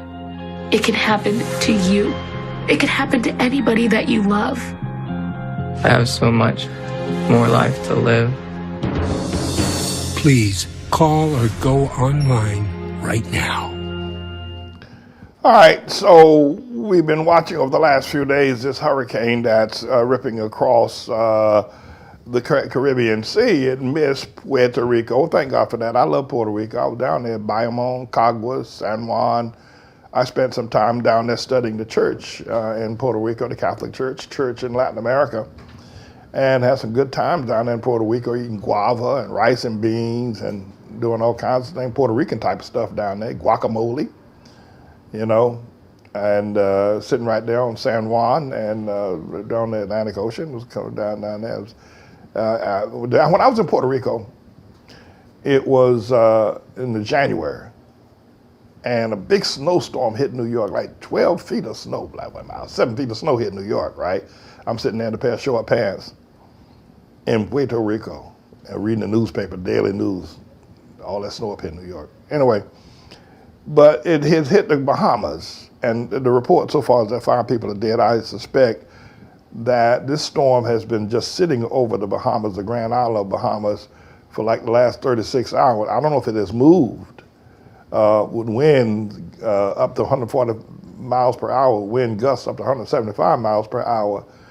And the surge, the storm surge and the flooding there in Bahamas, the governor of Bahamas said this was a historic tragedy that is taking place in the Bahamas because the storm just sat there, it didn't move. I don't know if it has moved as of my reporting. And you know, my heart goes out to the people in the Bahamas, there in the islands. And they are forecasting and prognosticating that the storm is going to turn and go north, that is not going to hit the peninsula of Florida dead on. It will create a lot of storm surge. If it moved, it was moving like at one point like 7 miles per hour, then 11 miles per hour. Then as it came over the Bahamas, it just sat there for a day and didn't move at the eye. That storm didn't move at all. And so we'll have to see exactly if it moves north, and we're going to get a lot of rain up here in New York. They'll get hit down in North Carolina. You know, I was raised up in Robeson County, about 50 miles inland from the Atlantic Ocean. So when the hurricane seasons come, we feel the brunt of it in a real powerful way. 50 miles inland, we're not right on the shore, but we felt that. In fact, it was probably a little less than 50 miles inland where grew up in North Carolina. So it'll go up through there, and in Wilmington, I got relatives in Wilmington, and I've been out on the barrier islands up at Cape Hatteras. I've been out on those islands, and and there's Jacksonville and Georgia and Charleston. All those places get hit. I remember when Hugo hit Charleston, it was a drama. But these hurricanes are the act of God. I hope y'all know that, and don't get bent out of shape by them. And I said the same thing about Katrina. I call it the blessing waters of God. It's the way God replenished the islands with fresh water with these hurricanes. But now they're becoming more intense, and not so much because of global warming, but they're becoming more intense because God is weaponizing these hurricanes. And he's going to, if you think this is something, wait till God starts weaponizing earthquakes. Down there in Brazil, they were down there burning the rainforest going back a week or so ago. I think they were able to get that governor down there, the president of Brazil, this newly elected idiot down there, to stop burning the rainforest to make way for, farmlands and grazing lands. And the smoke was stifling all over the airplane. 2,000 miles in Sao Paulo, the sky was blackened by there was so much smoke. There was over 11,000 fires burning at one time as they was burning the rainforest there. And that rainforest is considered to be the lungs of the earth because it produces it cleans the air of all carbon dioxide and carbon monoxide. And Trump and his boys, all the land that has been considered, parkland and land that has been considered a part of the ecosystem, the environmental system, Trump and his boys are deregulating all that land, allowing now mining to go in. They're up there in Alaska now trying to do the same thing with the great forests up there in Alaska. They're looking for money, and they're looking to dig for gold and oil, and now they're letting the pipeline go through. I mean, they're destroying the environment. And, if you go out to the mountains out there, like I like to go out there every year, I like the natural places of Glacier National Park, the Sierra Nevada mountains and the Rocky Mountains. They want to, all those that parkland out there, most of it consecrated parkland by President Theodore Roosevelt. He and the boy in the Rough Riders, y'all remember him. And now they want to undo all that parkland so that they can make more money. But I can tell you this, you wait, you think these hurricanes are bad, wait till these earthquakes start happening. And you can't run from them. God says, and it won't be long now, my friend. You can look around before you can turn around. We're going to see earthquakes here and coastlines falling away. People dying, wars and rumors of wars. All this is coming. That's what the Bible says. And what the Bible said, that ain't what the prognosticators said, that ain't what the environmentalists said, that's not what the global warming people said. Jesus said this long before there was anything known about global warming. Jesus said there are going to be earthquakes in diverse places. Then there are going to be famines. People are going to be migrating to, looking for food, scrounging through garbage cans. God's going to use famines to kill people. A lot of people say that God didn't say that, but he did. God's going to use famines, earthquakes, tornadoes, hurricanes, and pestilence to kill people. That God's going to, so that ain't the kind of God. God's a God of love. He loves it. God ain't going to kill people with hurricanes and with earthquakes. God's going to kill people with famine. Going to be Biafras all over Texas. That's right, up in Minnesota, Wisconsin. People pot-bellied, they're hungry, can't eat, ain't had no food, robbing and stealing. And anybody who's got food, there's this fellow out there one time selling this freeze-dried. I ain't heard nothing from him recently. I can't listen to that stuff where all that freeze-dried propaganda was sold in the first place, all this freeze-dried food. The other thing is that if that was the case, and people had freeze-dried, right, and then they were building these bunkers, digging down in the earth and building bunkers, putting guns and freeze-dried down there. All it takes for one guy to come with a C4 package and blow you up and take all your food. So I'm glad you stored it up for me and my family. But seriously here, this business of the hurricane is now presently, and we're now in the hurricane season. My prayers go out to those people that perhaps have died, and then people loss of life there in the Bahamas. I do want to express my sense of humanities towards them, and pray for them as well. I don't know who they are. They might be a Trump supporter. I don't know. But you understand. All right, let's change the. What I thought was horrific was this boat, this called the Concepcion, out there off the coast of Santa Cruz.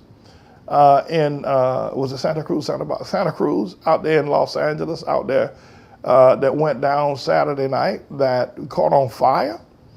That was horrific, because the people were trapped down in the bunk area, in the sleeping area of that boat. So it said some sort of a dive boat, I think, where people. I was going to take one of those boats. Elizabeth and I were going to take one of those boats and go out to, I think, those islands out there off the coast of Los Angeles. We planned to do that a couple of years ago. I never got it done. It cost too much money for one reason. It did. That's what stopped me. I thought, like a ferry or something. They want like $75, $80 or something to ride that boat to the island off the coast of Los Angeles, off the coast of Ventura, California, rather. But anyway, this was a horrific scene. Imagine being caught down people were sleeping. The report said people were sleeping when the boat caught fire, and they were locked inside of the downstairs, and they couldn't get out. Imagine the horror like that. That's hell magnified. And that fire was burning, and people were dying and screaming. And the crew, I got some questions about the crew. 5 members of the crew jumped off the boat, including the captain. The captain ain't supposed to jump off the boat. He ain't supposed to jump. He's supposed to go out and rescue the people. I think there ought to be some questions about that captain and about his crew. Because somebody said that the door was locked and the people couldn't get out. That don't make no sense. Why you lock a door, in the sleeping area? You're not in Harlem, you're not in Bed-Stuy, so why you got to lock the door? You lock the doors. Why you got to lock the doors? So, but why did the captain jump off the boat? Why did the captain jump? And then they say the boat sank in 64 feet of water, 20 miles off the coast of Santa Cruz. I just think that this is a tragic event.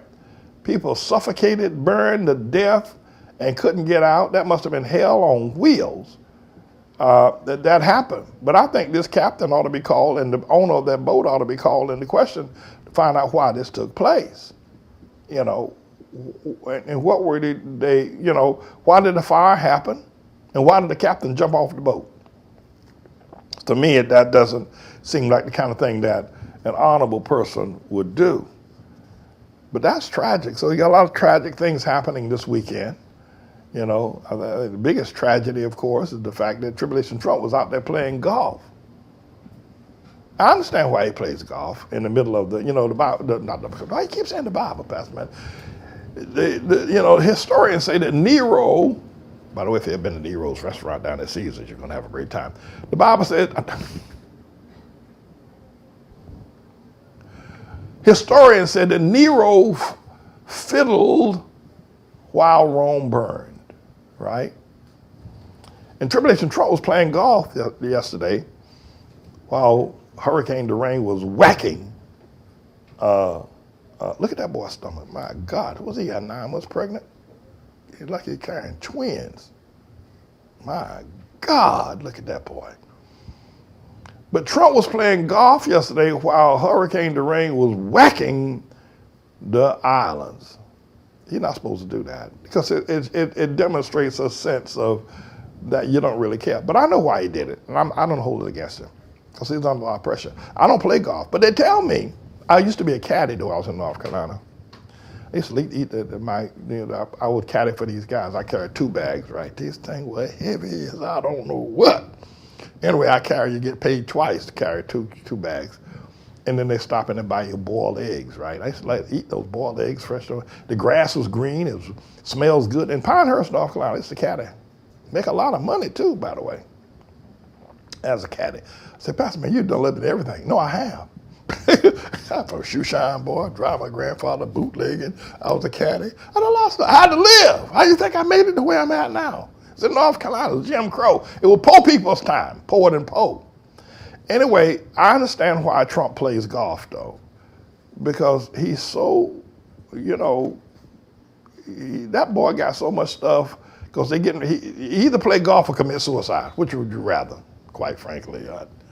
Either Trump gonna play golf. It doesn't matter how treacherous situations are going on in the world.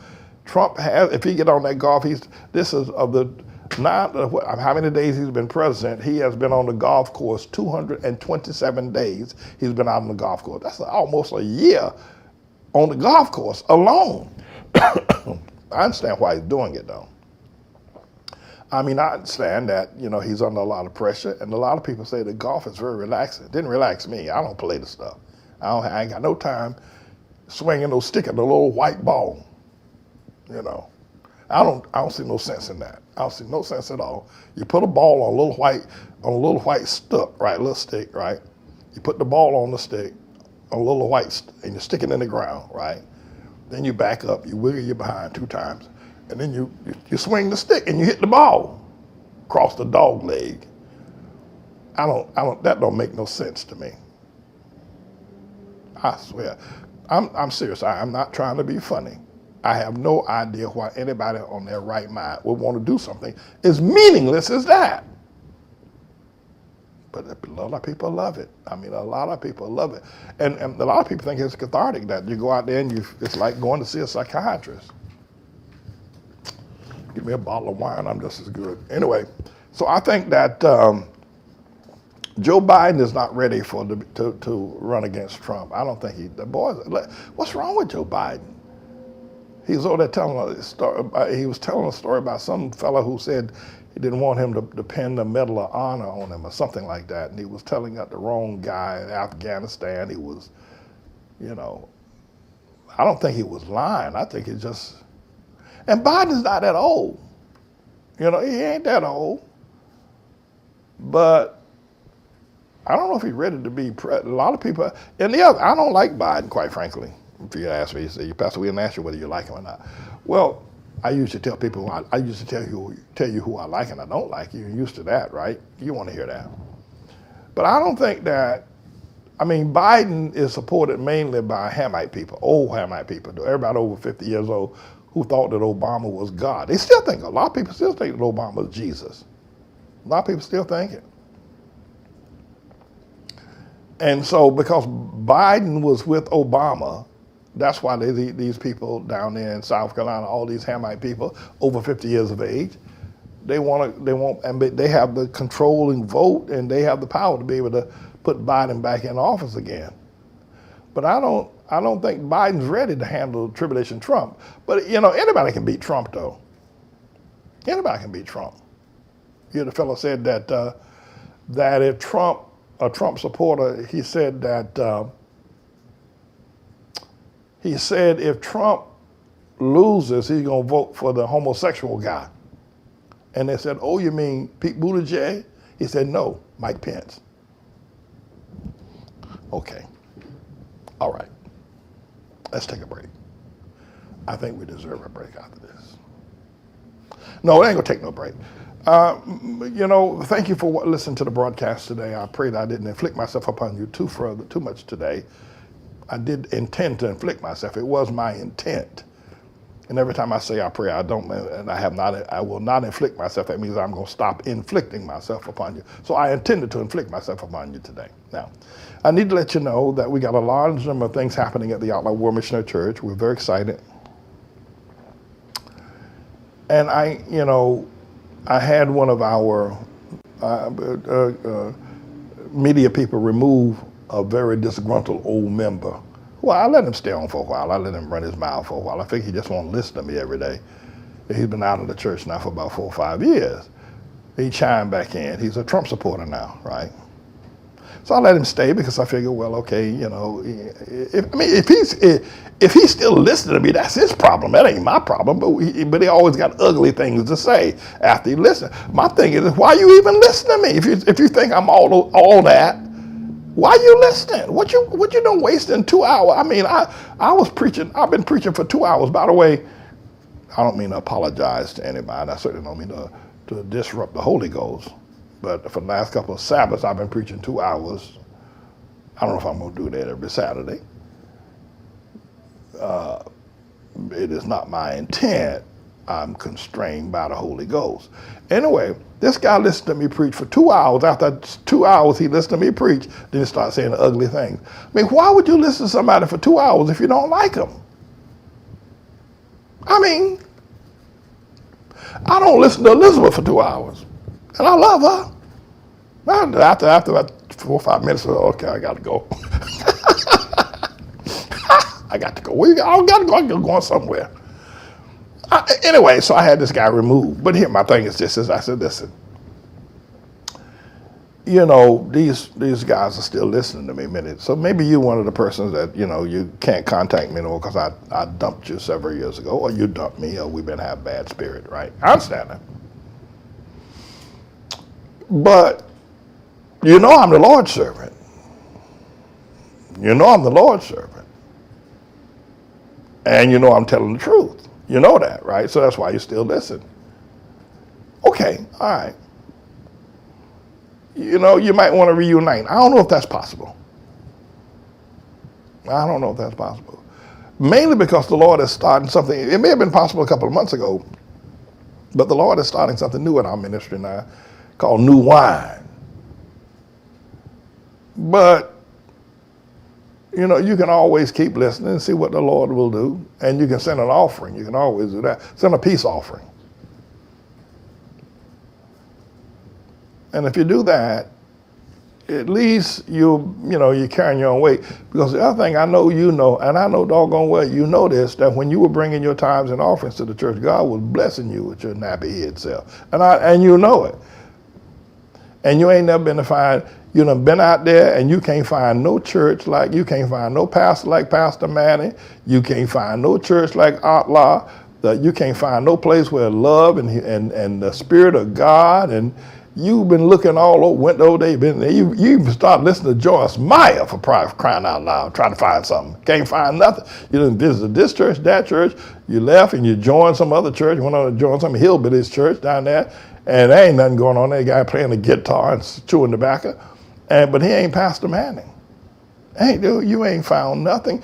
And some of y'all, it's been years, and you've never felt as good about any church as you did when you were here at Outlaw. Huh? Well, you got to admit that to yourself, right? You say, well, I mean, if it's the shoe fit, wear it. It's the truth. It's the truth. Then start sending an offering. Right? Support the church. Right? Support me. Pray for me. By the way, Joseph Marsh is getting ready. Well, I'm going to tell him to go ahead and he's going to do some stuff on Facebook because these Facebook people, at any rate, we'll discuss that offline. I don't want to get online with this. But I do want to tell you we've got some worship services going on. You make sure you log on to everything. And you need to send me your information just in the event that somehow or another I get excommunicated from Facebook or something. I can always tell you where I'm going to be. I'm thinking about going to just radio broadcasting where I can play my music again and tell my jokes and say what I want to say. You know, because I did it years ago. That's when I first got started, and I enjoyed that. Now I can't deal with Bob Jackson. I can't have Bob Jackson write nothing for me no more. Let's get close to the Lord. Oh yeah. Let's get close to the Lord. Oh yeah. Living life from day to day, we so busy, lose our way, feeling it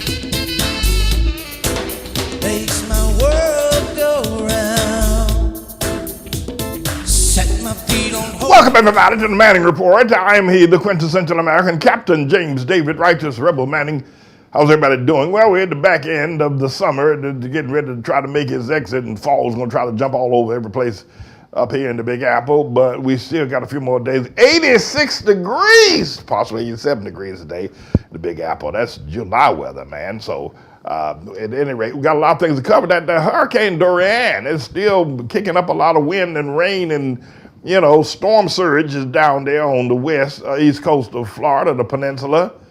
Devastated what they did with Arabico Island and Grand Turks and Bahamas. It's just, I feel there's probably going to be a lot of people that didn't make it through that flood, and 2 days when that hurricane just fell asleep and didn't move. It just winds up to 180 to 200 miles per hour. And so our prayers go out to the families and friends and everybody down there in the Bahamas. We do pray for you, and we want you to know that.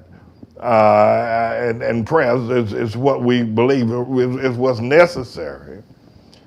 But the other thing is that it ain't over with yet. It may head up there in North Carolina, up there where I live. I live pretty close to the coast. When I grew up, first 18 years of my life here in North Carolina, my uncles and everybody live up there in Wilmington, and so it ain't over with yet. And so we're you know, but it's the Lord's storm. It ain't my storm. It's God's storm. We got to let the Lord do his work, do what it is he's going to do. All right, let's get started with broadcast day. All right, Kamala Harris ain't black. All right, that's what this rapper, his name is Luke Campbell, former Two Live Crew frontman, an original bad boy of hip hop, said that Kamala Harris ain't black, and said that she was shamming, and that she's married to a white dude, and her mama's a Caucasian. Now, you know her mama's Indian, but the Ku Klux Klan and this brother that called the Turner Diaries wrote and did a study, anatomical study, and I suppose generational study of the Indian people, and said that the original Indian people came from the Caucasoid Mountains, and that some of the Indians were Caucasians. That's what the Turner Diaries, if you're getting into the Ku Klux Klan thing, you ought to get into it and read it, find out, so you won't be so blind about everything all the time.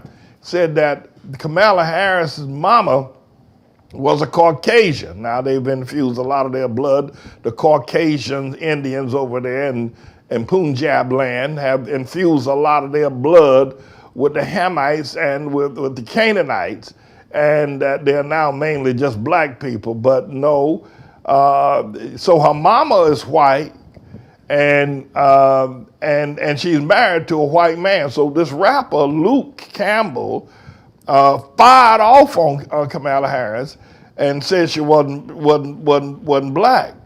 And so here she married a white man, and then he went on to say that she played the former mayor of San Francisco, Mayor Willie Brown, who I always believed was gay. I never thought Willie Brown was straight. He talked gay, he looked gay. And I think she played him to get to grow up in politics, you know, to become an attorney general for the state of California.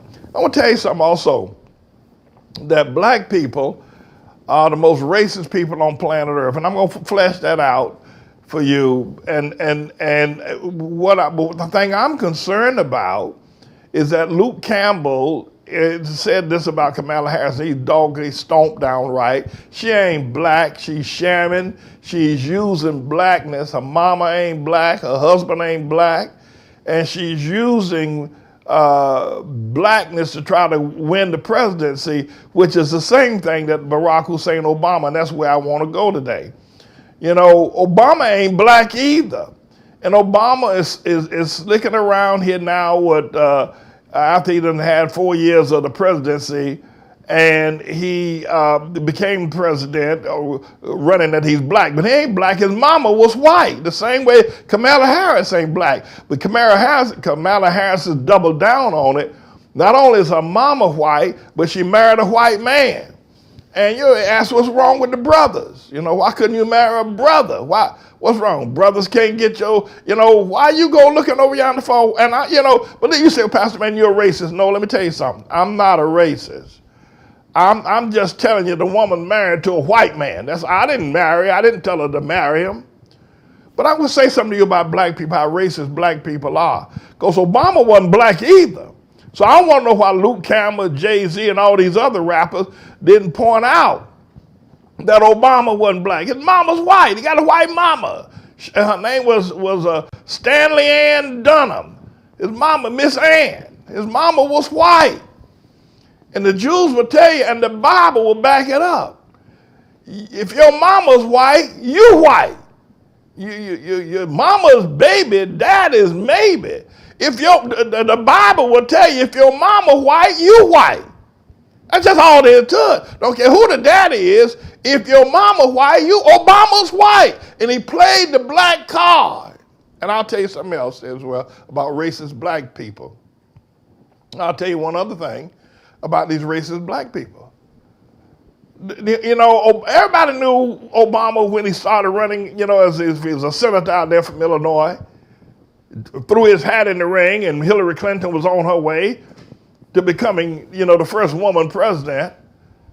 And Bill Clinton, who was the first black president, asked Toni Morrison, asked Maya Angelou, asked Angela Davis, asked, Michael Eric Dyson, asked all these people, right?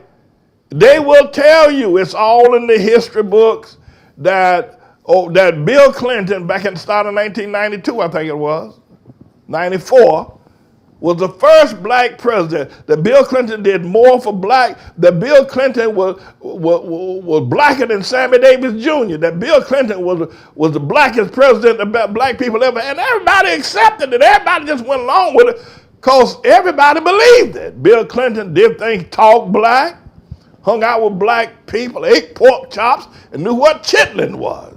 Bill Clinton down there in Arkansas. And black people loved Bill Clinton. I mean, they loved him. Moved up here to Harlem. He moved the office up here in Harlem, so he's going to have his headquarters up here in Harlem at the C.A. Vincent building.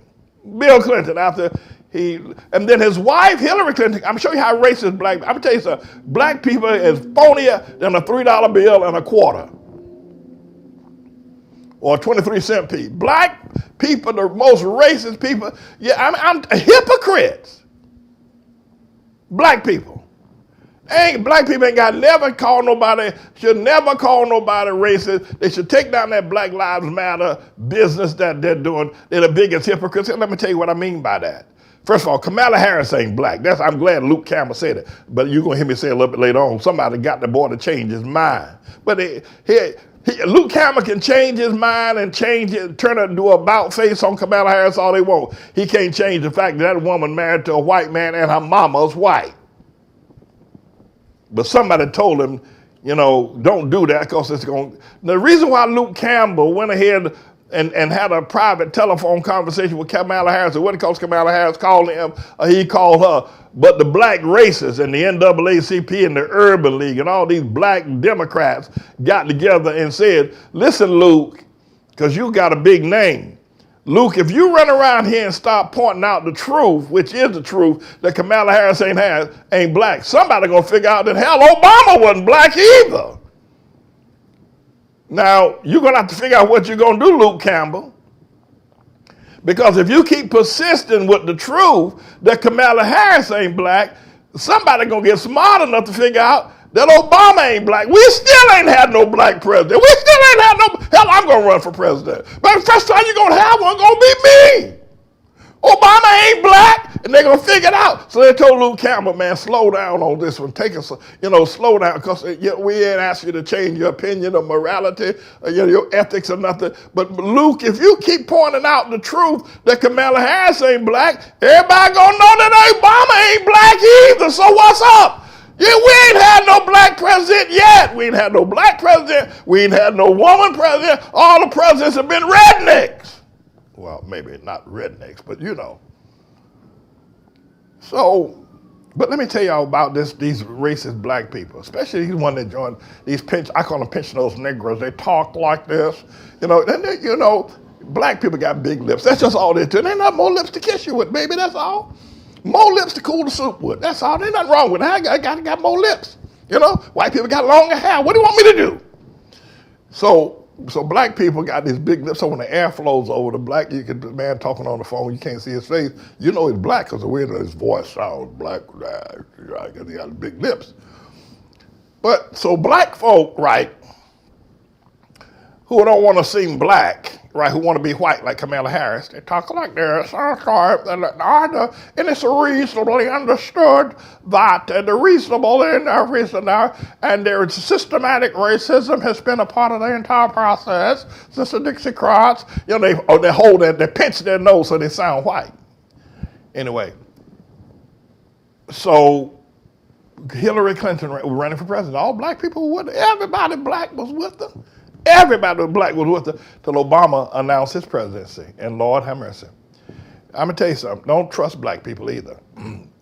I mean, they dumped that girl like she stole something from their grandmama. They dumped Hillary Clinton. A little black girl spit on Bill Clinton down there in South Carolina. And South Carolina is the bellwether state. South Carolina is the state that say which way black people are going to vote, right? Bill Clinton went down there to campaign for Hillary, and a little black girl spit on. Of course, a black girl spit on me too. Anyway, they dumped Hillary Clinton, who was the wife of the first black president. We still have not had a black president yet. Y'all can run around here and do the Smithsonian thing and write the history books and go up there to all these libraries and county culling and all that kind of stuff. But we still ain't had no black president. Hell no. We still ain't had no black. Obama ain't black. His mama's white. The Bible says he ain't black. And Luke Campbell got it right and said that Kamala Harris ain't white, ain't black either. And they told him to chill. Kamala Harris ain't gonna be president. But you fool around here, you're going to wake people up to the fact that Obama ain't black either. Then we're going to have to rewrite, we have to revisionists, we got to rewrite history because we ain't had no black president yet. I'm going to run for president. It'll be probably the first time you'll get one is happening when I run for president. And then you'll have no stomp down black president. You'll have somebody from the hood. You'll have somebody who knows what's up. Obama, and besides, Obama didn't do nothing black. Obama don't know how to duck back in the alley. How could he? Not only was black, here's the thing. I mean, it'd have been one thing he'd been raised up in New York, right? And he'd had to brush it with South Bronx or Brownsville or East New York or Harlem. But the boy was raised in Hawaii. What? He don't know how to duck back in the alley. He don't know nothing about Skelly. He don't know nothing about being black. He's raised in Hawaii. What they know out there in Hawaii about how to be black? He spent the first 18 years of his life smoking reefer and snorting cocaine out there in Hawaii. At least that's what he says in his book that he didn't write. So look how racist black people are. You see what I have to put up with? You see what I'm dealing with up here in Harlem? You see what I'm dealing with? You see how racist they are? They dumped Hillary Clinton, who was the wife of the first show-enough stomp down. Bill Clinton is the closest thing we've had to a black president yet. He's blacker than Obama. And everybody knows it. And that's what they were saying in the NAACP. What's that boy's name? That down there in Georgia, he was first, I forget his name now. He was the head of the NAACP at the time. They gave that boy several $1 million. He went before the NAACP and said, we're going to dump Hillary and we're going to choose Obama. But no, they were saying in the NAACP, Bill Clinton was blacker than Obama, and he is. Bill Clinton is blacker than Obama, and he's 10 times the man that Obama is. And boom, shakalaka goes right there, if you know what I mean. Do I have to spell it out for you? All right, you got it. No, no, my friends. So black people are racist. Yeah, that's it. What's this for? What's this boy name? Julian Bond. That's the one. And Julian Bond ain't black. Look at him. But he ain't black either. Somebody gave Julian Bond $4 million. He was the head of the NAACP at the time. He told the NAACP, we're going with Obama, the white boy.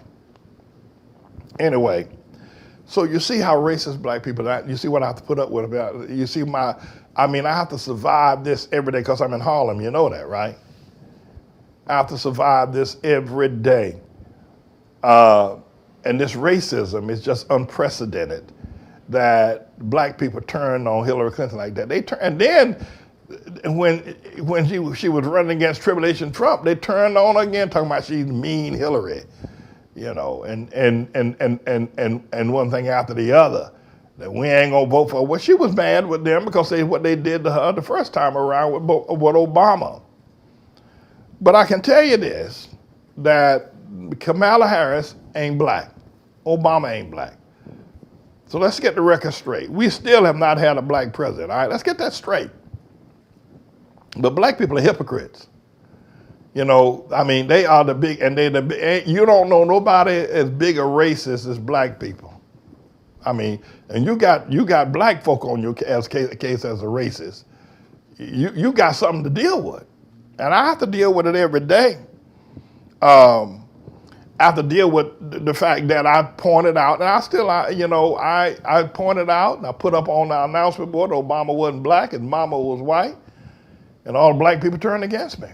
They still worship, and Obama's still sneaking around here trying to get the black all the resources that Harriet Tubman and Nat Turner and everybody else died for. Obama's reaping the benefits of Emmett Till. Obama is. And he ain't black. And you can't talk to these black people. So I'm saying this, and I'm glad that Luke Campbell went ahead and pointed out that Kamala Harris ain't black. And she knows she ain't black. I mean, because her mama ain't black. And I'm not, you say, you're a misogynist, Pastor Manning. I mean, what are you? You don't want to, you're against women, and you don't believe interracial marriage. I believe in interracial marriage. I ain't got nothing wrong with interracial marriage. I just figure listen, I don't have any, you want to marry a white woman, they go, knock yourself out, brother. Knock yourself out. Who's that fella that marries all that Tiger Woods? He ain't black either. Tiger Woods, he ain't black. But he marries all these blonde white women. And so, Pastor Man, you sound like you got malice in your voice. You sound like you got some hatred sneaking. No, I'm just being emphatic, that's all. You want to marry a white woman, man, that's your thing. You want to, I can't vouch for what the sisters say about that, because there are a whole lot of sisters out here looking for a husband. Now, you got a law degree, you got some money, got a good job on Wall Street, and you can marry a white woman, right? And then you're going to move off to Scarsdale somewhere and go live on Teddy Bear Lane. Well, I don't know what the black women can do. I ain't got nothing to, listen, that's your business, man. I ain't got to sleep with that woman. You can sleep with her. I ain't got to sleep with her. But I want what the sisters think about this. You know, the other thing about Obama is that the reason why, because this Julian Bond boy sold the NAACP for $4 million. And then when Obama tried to sit down in these private settings, at Amy Roof's up here in Harlem, he didn't come up here, that's something I say that. He tried to sit down in Washington with the black leadership group, for the NAACP, for them to get fully behind it, because these people weren't really behind Obama. They knew Obama wasn't black. I wasn't afraid. I just said it. Everybody else said it quietly. I said it publicly. But they knew, and Obama knew he wasn't black, so he tried to during the campaign, he tried to get the black supporters, right? But the only person, he couldn't, Michael Eric Dyson, who was a professor at Georgetown University, I don't particularly like him, but the boy's black, he knows his black stuff, right? I give him that. Then there's Dr. Cornel West, Dr. West. Dr. West, you know, and then there was this other fellow, Tavis Smiley. These two boys campaigned against that black Obama. Tavis Smiley and Dr. Cornel West, two of the blackest scholars and entertainers in America, campaigned against Obama because he wasn't black. And there was nothing Obama could do. Cornel West knew that Obama lied in that book, Dreams of My Father, saying his first night in New York, he slept on that alleyway on 109th Street when he came to Columbia University. There ain't no alleys in Harlem. There ain't no alleys on 109th Street. Cornel West, the blackest professor, the blackest scholar, son of a Baptist preacher, Cornel and Tavis Smiley, two of the blackest men in America at the time, campaigned against them, called the poor people campaign, because Obama was for Wall Street. And let me tell you this, you would think, if Obama was black and sure enough stomped down black, that he would have reached into Cornel West and Tavis Smiley to, you know, to be a part of his cabinet. They said, I ain't having nothing to do with you, because you ain't black. You know, listen to this. Maya Angelou wouldn't go. Maya Angelou was Bill Clinton's girl. She didn't go nowhere near Obama. The only person of note that half white, half baked boy called Obama could get from the black world to support him was that snitch Al Sharpton. That's just how that is. And I say don't like it. Pastor Manning, you're preaching hate. You're full of racism and one thing after the other. That's not my intent. But if that's what you feel, then feel good and dance to it. The only person that will come anywhere near Obama, even after he stole the presidency from Hillary Clinton, the only person that will come near was that snitch Al Sharpton. That's the only one. Number CI7 of the FBI. Al Sharpton's own record, his fingerprints and his file is down there in Washington in the Federal Bureau of Investigation, right near J. Edgar Hoover's grave. Al Sharpton's file is down there as number CI7. Snitch, drug dealer, heroin hustler in Harlem. Al Sharpton. That's the only person that would say, okay, Obama, I'll stand with you. And Obama made Al Sharpton the biggest Negro in town. Now, Al Sharpton got a television program on MSNBC. Chris Matthews said when Obama came in the room, he felt something running down his leg and said maybe he had a bladder accident. Chris Matthews said, I felt something funny running down my legs. I figured, what was it? Must be a bladder. Sometimes you're an old man, and Chris Matthews is old, you know. Maybe he had a bladder incident and it was running down his leg. I don't know. But it wasn't because Obama was somebody special. No, Kamala Harris ain't black. She ain't. And, you know, the thing I think is important for America is we still have not had a black president. We ain't got no woman president yet. We ain't got no black president yet. I mean, you know, they used to say down in North Carolina that 99 and a half won't do. Wilson Pickett said they got to have 100. You know, Obama wasn't black, brothers, you know. Well, Pastor Manny, you're just racist. And, you know, in Plessy versus Ferguson, that, you know, Plessy was a white man, but he had an ounce of black blood in him. If you got 1 ounce of black blood, according to Plessy versus Ferguson, that you know that you're considered black. Said who? You know, Thurgood Marshall overturned all of that.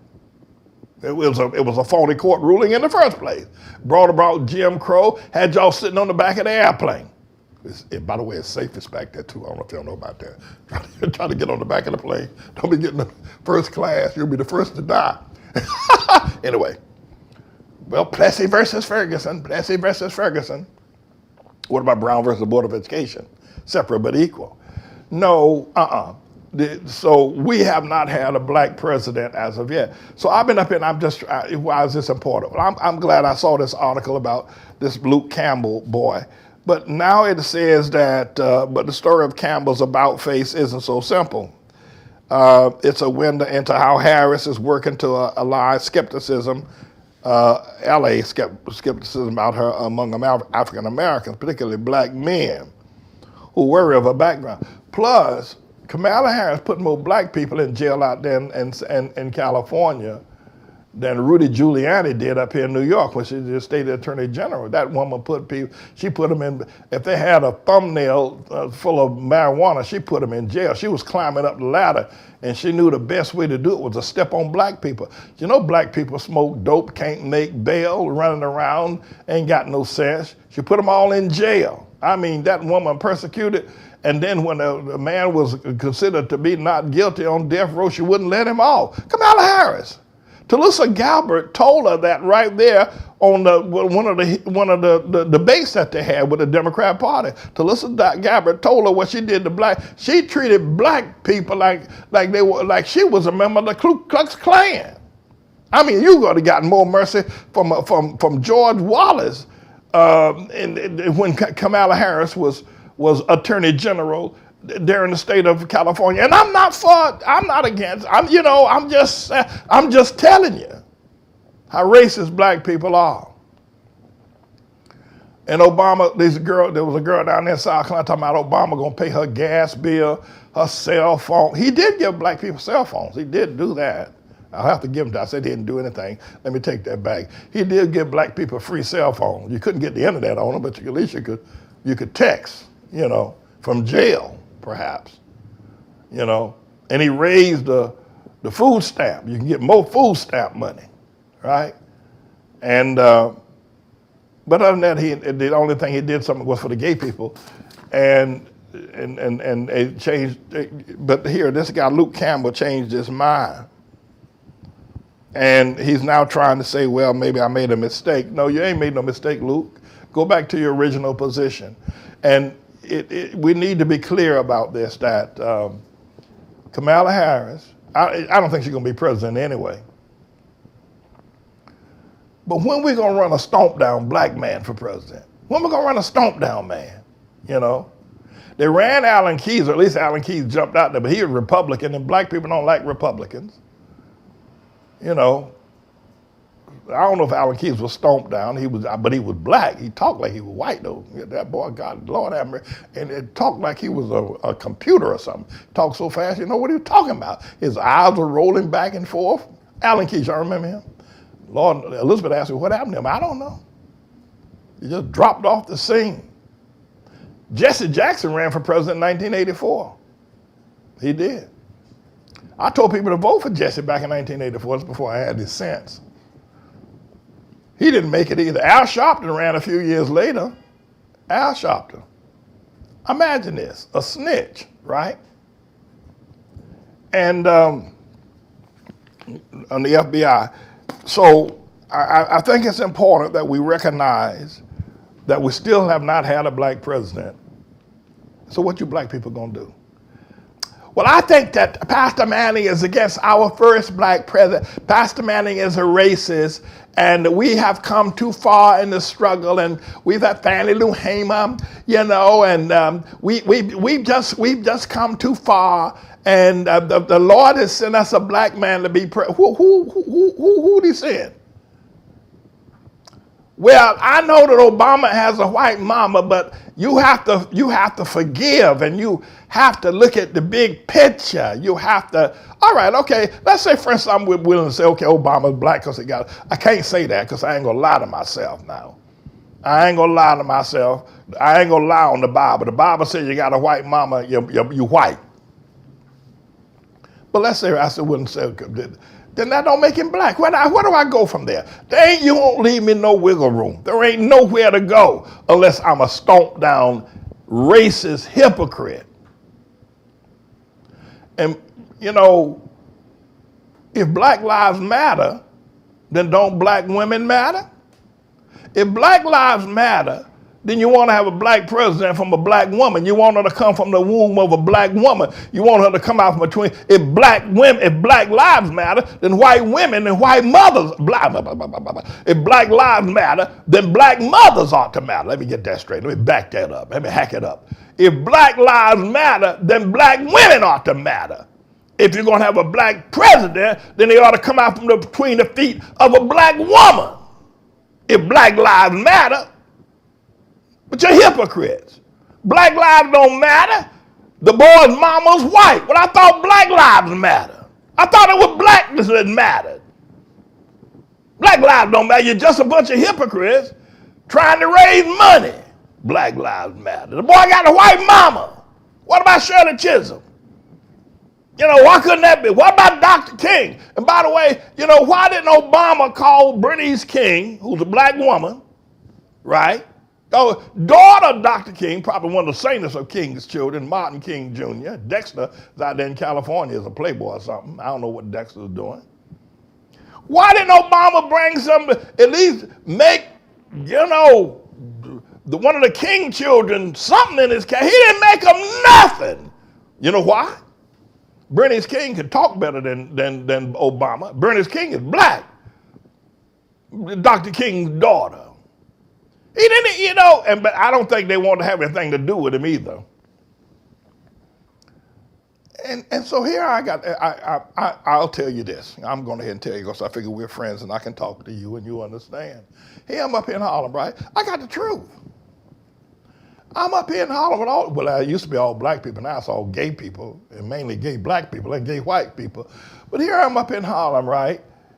And I ain't, the whole world turned against me. The gay people attacked me with their newspapers. They attacked me mainly because of Obama. They don't really care nothing about what I said about gay. They know what I say about gay is true, but it's because the fact I came against Obama. Because Obama, he was a king of gay people.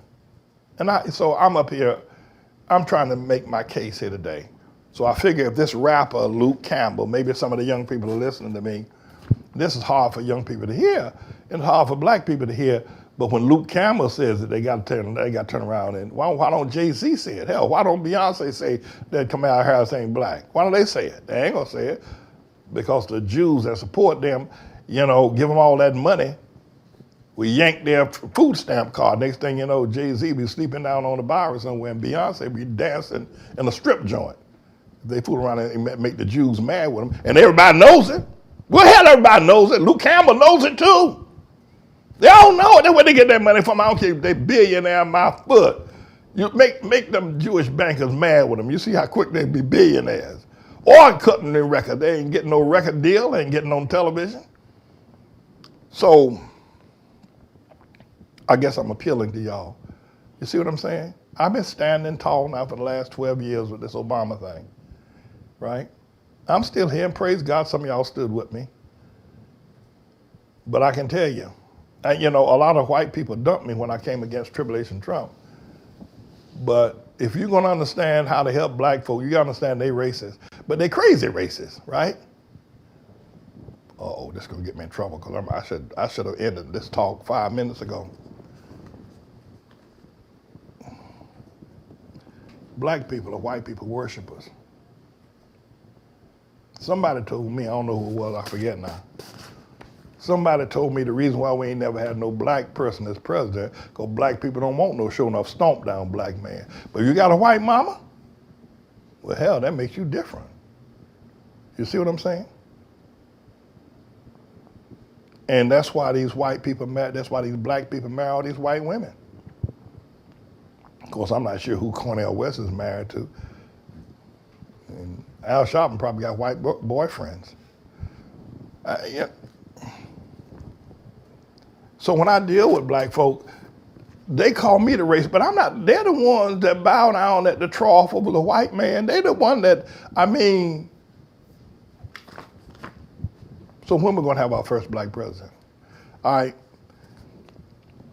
I ain't running for no president. Let me take all that back. I said that a few minutes ago, scratch that. I ain't running for no president. I'm the Lord's servant. I got a higher office than the president. Don't you ever forget it. I'm the Lord's servant. But I think that it's important. I don't know if Luke Campbell, what is it with these raps anyway? Then you got this Kanye West boy. What is it with him and Trump? What is it with these rappers anyway? You know what I mean? And I don't mean to be ghetto by saying you know what I mean, because I can express myself. That's what ghetto, people say you know what I mean they can't tell you what they mean. They want you to figure it out for themselves. No, I ain't ghetto. But sometimes you have to speak the language of the street. because y'all go run, spread the word, run, tell it everywhere, run little children and tell it that we ain't had no black president yet. And I'm sick and tired of watching Obama running around here, and everybody talking about Joe Biden. That's another thing. But I ain't got time for that. I got to go. I'm the Lord's servant. I'm James David Manning. I'm the Lord's servant, and hallelujah. And boom shakalaka goes right there, and don't you ever forget it. This is a bit of a news blog we do, looking at spiritual wickedness in high places for the most part, making some observations about it and giving people a biblical foundation to the way of interpreting, rather than have Sean Hannity or Laura Ingraham or Janine Pirro or Anderson Cooper or Rachel Maddow or Don Lemon, Rush Limbaugh interpret what's going on in the world. You come to me and I'll tell you based on what the Word of God says. They'll just give you their worldly, sinful view. But the Manning Report will tell you what God has said, whether to say yea or nay, whether to go or to stay. You'll be led by the word of Almighty God. Come to the Manning Report on a daily basis to interpret the spiritual wickedness in high places, because there's plenty of it that's going on. And so I'm the Lord's servant, James David Righteous Rebel Manning, and I'm here to serve you with news and information.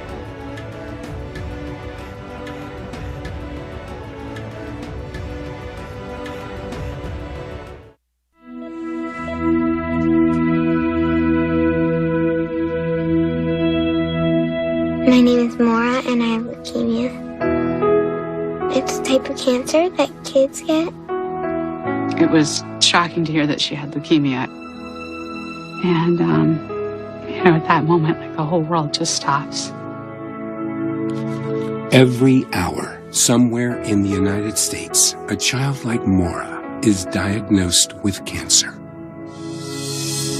For more than 50 years, St. Jude Children's Research Hospital has been fighting to save children's lives.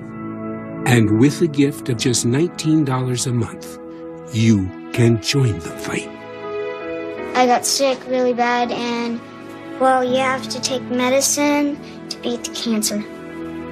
St. Jude is just dedicated to curing cancer. I just can't say enough about St. Jude. It's an extraordinary place. Families never receive a bill from St. Jude. In fact, no family pays St. Jude for anything. That's why your gift of $19 a month, just 63 cents a day, is so important. When we came in, one of the first things they said was, she's going to be okay. We got it. To receive the type of treatment that you receive here with the love, that's unbelievable. St. Jude freely shares its life-saving research and treatments with hospitals across America and around the world, because St. Jude is where hope begins. I came to St. Jude to beat cancer, but what I love most is my family, and I want to go back home and be with my family forever. Please, call and become a St. Jude Partner in Hope right now. All right, so it appears that Janine Pirro is a commentator on Fox News and a supporter of and promoter of Tribulation Trump has been suspended. I'm not sure exactly what the remarks were that she said that got her suspended above things that she said a year ago, 2 years ago. But now she's lashing out at Fox News. A lot of people say this is a dance, that they're just pretending this ain't for real, that Fox News is not, that they're an integral organization. But, you got, and I believe you can have an opinion, columnists. I mean, Janine Pirro, Tucker Carlson, Sean Hand-Me-Down, and that other girl, what's her name, Laura, In My Throat or something. They ought to be able to say what they want to say. If they want to say it, then Fox News won't, and the advertisers are still advertise on their show, then let them say it. Let them knock themselves out. But I think that Fox News is coming under some pressure. And the pressure is this, is that Fox News has also got their internal polling, and they see a whole lot of people in farmland out in Ohio, Nebraska. They see a lot of union people are now deserting Trump, and they are stomped down, ain't gonna vote for Trump. They see a lot of white women that are uncollege educated are leaving Trump, you know. Like Ray Charles' wife told him to hit the road, Jack. They what Fox. Let me tell you what's going on. I can tell you because you asked me. I'll tell you because I know. Let me tell you what's happening with Jeanine Pirro. Let me tell you why Trump is now saying Fox is not up to snuff anymore. Fox realizes that they're losing their audience. It is Trump fatigue. People are watching Trump and they're watching Sean Hannity out there every day selling this buffoon. And this man who's just an embarrassment to the world, talking about this storm is going to, Hurricane Dorian is going to hit Alabama. I was sitting there and said, well, how are they going to get over there to Alabama? How the fuck going to get over there?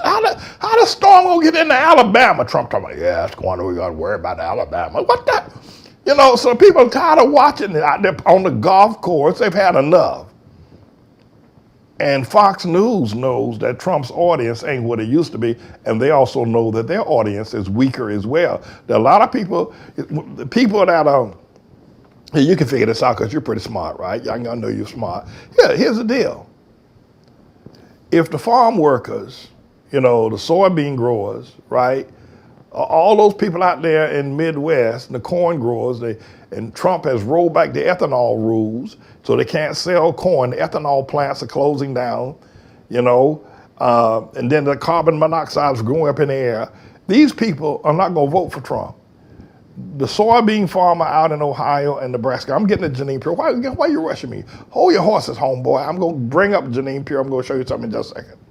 So they're realizing that these people are leaving Trump and they ain't gonna vote for him because China is now buying soybeans from down in Brazil and up there in Canada. And they ain't go 10 years from now, 20 years from now, they may come back to America. But that client is gone for at least for another 10 years. They know that. And they're gonna vote against Trump like he stole something. So Fox News knows this. So they're trying to now they're trying to turn the ship around. And then now they're trying to be a little bit more, you know, reflective. Anyway, they've suspended Jeanine Pirro. Mr. Engineer, roll that clip with Jeanine Pirro. She's talking to this guy, Sebastian Gorka, this idiot. Here's this 60-year-old woman, a 68-year-old woman, talking like she's a thug. What's wrong with her anyway? Roll that clip, Mr. Engineer. Hey, Jeanine, we're still live. The mics are live on YouTube. We'd love to have you in studio. Oh, love it. I would love it. Let's see if they'll let me. You know, Fox reviews everything. They're unbelievable. Yeah, but you got a window, because you've got a new book. You should have a carve out, right? No.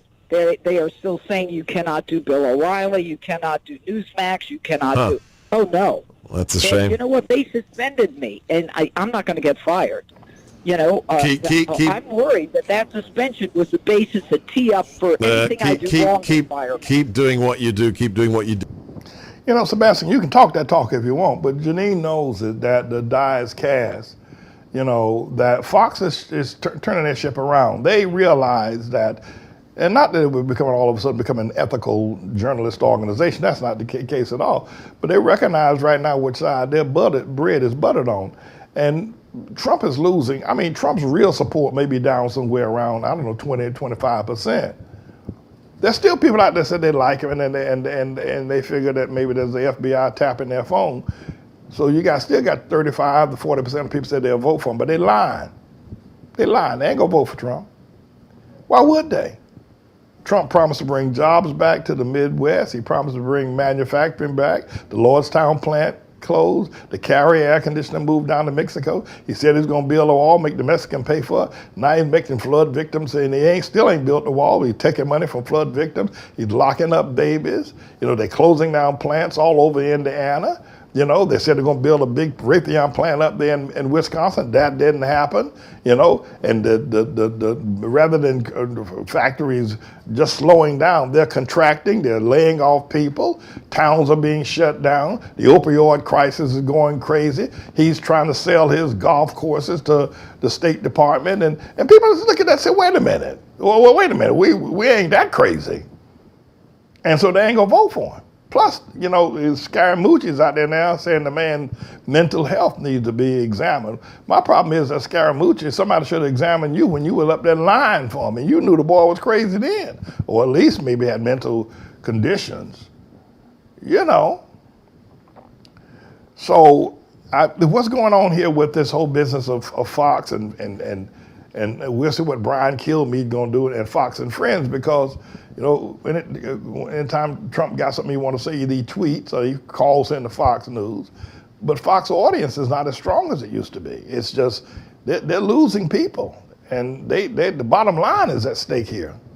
And Sean Hand-Me-Down, he's up there ranting and screaming and ranting and raving and going on, and but it ain't helping Trump. And a lot of people think that it won't be long now before the courts start dropping a bomb on Trump. Trump fired his longtime assistant who sat outside the door. What's that girl's name? Because she got drunk the other night at a party. She was drunk. At least they said she was drunk. I don't know if she's drunk or not. Trump said she was drunk. And she was talking to several journalists off the record, but she said that Trump didn't want to have anything to do with his daughter Tiffany because she was fat. What about that boy here that he got with, what's her face? What's that woman's name? Melania. That boy taller than Jack and the Beanstalk. Have y'all seen it? They've been hiding that boy. He's like 14 years old. He's taller than Wilt Chamberlain. I said, damn. I said, well, excuse me. Well, damn is in the Bible. It is. It's the Bible says, them that believe shall be saved, and them that believe not shall be damned. Damn's in the Bible. This boy is taller than Jack and the Beanstalk. This boy, Trump and Melania, boy, why he get so tall? That's he's short right there, baby. We could live with that. He don't get a chance to say nothing. Nobody knows what it, but the woman that said that one of Trump's assistants got drunk the other night at a party. There she is. I don't know what her name is. You say, Pastor Manny, why didn't you research her name before you came on the air? And I said to you, shut up. Now, she got drunk. She's like that woman, Hope Hicks, right? Trump had all these women around him that was guarding the gate. And she got drunk the other night and said that Trump does not want to be photographed with his daughter Tiffany because she's fat. I ain't seen Tiffany lately. I don't know if she's fat or not. Last time I saw her, she looked pretty skinny to me. I saw her sitting beside Melania and they were having eyeball fits. I mean, this was, I think, during the convention going back a couple of years ago, before Tribulation Trump became president. They were seated together in the convention center out there in Cleveland. And between a long neck, Ivanka, and she got a long neck. That woman got more neck than a giraffe. What's her face? Ivanka. And they were having an eyeball. They were rolling one of the eyeballs at each other. They were having a fit. I said, take the camera off of them. Even as much as I'm against Trump. I thought it was just embarrassing to see them women sitting there catfighting one another like that. Then on the front row, catfighting. So, but Jeanine Pirro and Fox News, and I don't know if they're going to fire her or not, but I think her days are numbered. I think the days of Tribulation Trump's numbered. Let me show y'all something, if I can just turn the corner. I want to tell you that Kroger Food Service, Kroger, y'all, these are big stores in the South. These New York people don't know nothing about no Kroger. But it's a supermarket mainly. And they said they're going to stop customers will not openly carry guns in Kroger stores. Let's read the article. Kroger is requesting customers no longer openly carry firearms in their stores, a supermarket, even in states where open carry is legal. The company announced Tuesday evening. The announcement comes just hours after Walmart made a similar announcement. Walmart also said it would end the sales of some firearms and ammunition. Kroger stopped selling guns last year. Kroger, like Walmart, also said it would add to its voice to the growing number of corporations calling for elected officials to pass gun reform laws, such as requiring stronger background checks. Kroger, and I quote, has demonstrated with our actions that we recognize the growing chorus of Americans who are no longer comfortable with the status quo and who are advocating for concrete and common sense gun reforms, end of quote, the company said in a statement the other day. And I said, last time we were together, I said that I think that we ought to stop all gun sales and we ought to buy back all guns or confiscate them. Everybody's got a gun. Anybody who's got a gun, when guns are outlawed, will only be outlaws. So somebody responded and said, well, I thought you said a couple of years ago that you would own guns. How do you know I don't now? I said you would own that you would own guns if the law permitted. I've been around. I went on the other side of the law for a while. If you go over there, if you go stand on the other side of the street of the law and get caught. A lot of people stand over there and don't get caught. You get caught, they won't let you have a gun. I don't know why. Say you can't have a gun. Anyway, so somebody said, you said that if you could own a gun, you would own one. I did say that. So I've changed, I very seldom change my mind about anything. I do. I very seldom. Because first, it's too much trouble. Change your mind. Got to put on a new suit. But, there's just too many people dying with guns. And quietly as it kept, a lot of black people died in Chicago. I mean, there were more people dying in Chicago than they died in the Iraq War. Guns, right? And and then these Japheth boys love to shoot up people. And they got 5, 6, 10, 15 different guns in their house. And they said, I don't know. The Beatles had a song some time ago. I don't know if y'all know the Beatles' White Album. Y'all ever listen to the White Album? I said, Pastor man, what you listen to the White Album? You're supposed to be listening to black folk Beatles. Why you listen to the Beatles' White Album? Why not say, shut your mouth, though? Why are you getting in my business? The White Album, and the White Album by the Beatles, y'all remember, not Abbey Road, but the White Album, Bob Jackson. The Beatles had a song that says, happiness is a warm gun, bang, bang, shoot, shoot. Happiness is a warm gun, bang, bang, shoot, shoot. When I feel my finger on your trigger, happiness is a warm gun, bang, bang, shoot, shoot. Y'all don't know the White Album? Where you been? Oh, you too young. Oh. Well, at any rate, check that song out, Happiness is a Warm Gun. Then they got one called Bungalow Bill. He went hunting, and just in case there's an accident, he always brings his mom. I said, Pastor man, you better get into that stuff. You get into that white people stuff. That's a White Album, that's white people stuff. I say I got to call you to the side. We got to talk on the side, because some things I got to say to you can't be publicly announced. But no, I think that I changed my mind about these guns. There's too many people getting killed. A fellow told me the other day, I don't know how true it is. I said, Pastor man, he said, don't say nothing. Let these white people keep killing each other. There won't be none of them to kill. I said, wow, they can take over the whole world. I said, man, that ain't right. I said, Pastor man, come on now. Come on, don't watch you get out there and you start telling somebody start listening to you, and they'll tell people that Pastor man, Dr. Manning up there in Harlem, calling for the end of gun sales and the buyback. And Pastor man, some of these people might, because they know you, Pastor man, some of these people like you, Pastor man, and they might throw their guns down. And then white people gonna stop killing one another. Then they're gonna start killing us.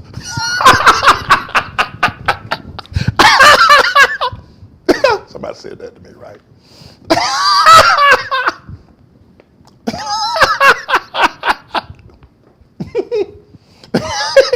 Pastor man, let these people keep killing one. No, that ain't right.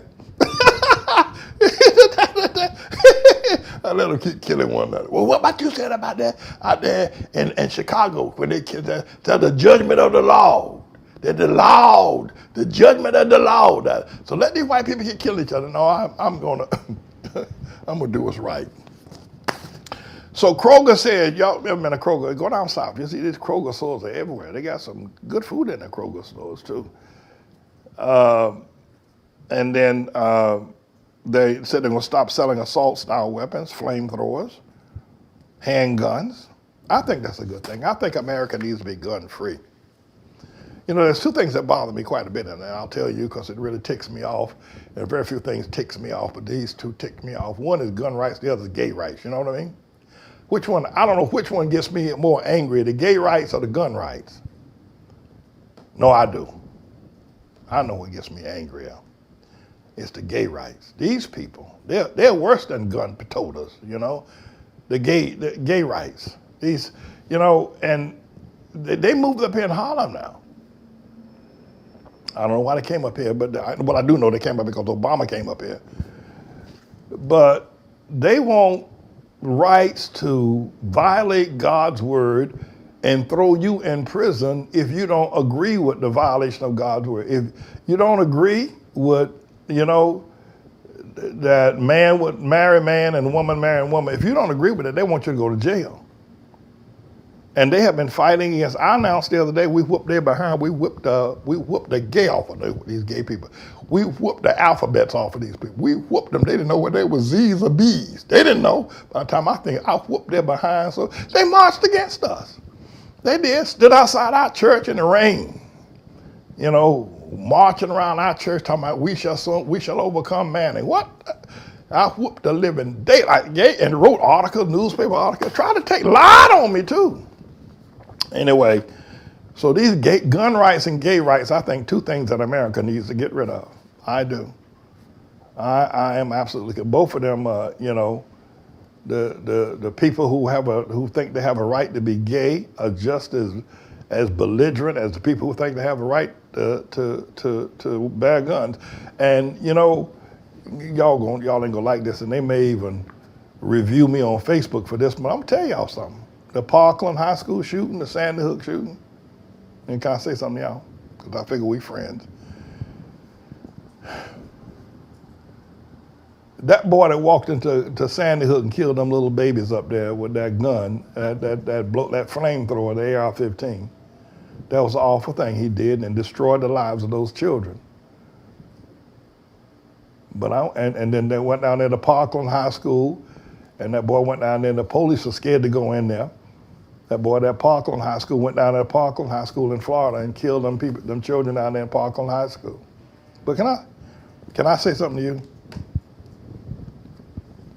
When the gay people go into the schools and teach Heather has two mommies, a lot of people run around here talking about, I don't think it's right that my children have to go through drills of a mass shooter drills, knowing where the closets are, where the doors, where the windows are. They have to go through drills because you never know when a mass shooter gonna come to the school. And that ain't why I send my children to school. But can I say this to you? What about the gay people coming in and teaching children, teaching girls to be boys and boys to be girls? I mean, come on, let's talk. Me and you, just. I find both of them repugnant. I find both of them a destruction of innocent lives. When children are too innocent to make up their minds, and that you're trying to turn a girl into a boy and a boy into a girl, the same thing is killing them with a gun. That's what I think, and that's what I think is right, as you very well know. And yet these two rights. The gun rights say the boy can walk into school, and the gay rights say the gays can come in there too. It's wrong. It's wrong, everybody. It's just wrong.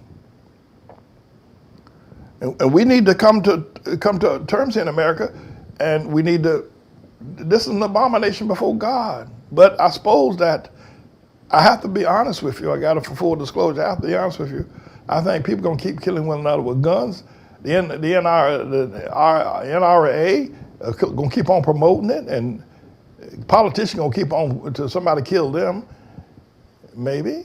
And gay people going to keep on promoting gays. Anyway, Mr. Engineer, we have a school here. I'm talking to Mr. Engineer. Please bring up that statement where I said that children don't get jumped at our school. We don't have that here at Outlaw High School, and we give God the praise. Can I tell y'all something? I'll tell you, this is our announcement. This is our announcement board. Isn't that beautiful? That's our announcement board. Look like a church down south someplace, a big old board like that. But it says, the blood of Jesus, Outlaw World Missionary Church, James David Mann is the pastor. It says, Outlaw students don't get jumped or pregnant. Outlaw Church feeds hungry mothers, children, and souls. Where's the hate? Because the gay people try to say that I'm a hate preacher and that there's a hate church. But we put that out there on the announcement board, and everybody can walk by and see it. We're not a hate church. And we have defeated the gay mafia. We have. Say, Pastor, you shouldn't be bragging about it. Why shouldn't I? It's a victory. Well, Pastor, you know, if you brag about how you beat them and you did beat them and made them shamed, they may come against you again. Well, hell, they come against, we're going to beat them again. I will never be defeated. And we ain't going to never beg bread. Our pantry ain't going to never be out of food. And our young girls and boys in this school ain't going to get jumped. Ain't going to be no fighting, no gang fighting in here. They ain't going to get pregnant up in here either. All them lies they've been telling about us. No, our church is a great church. Praise Almighty God. And I'll say this as well. I got to go.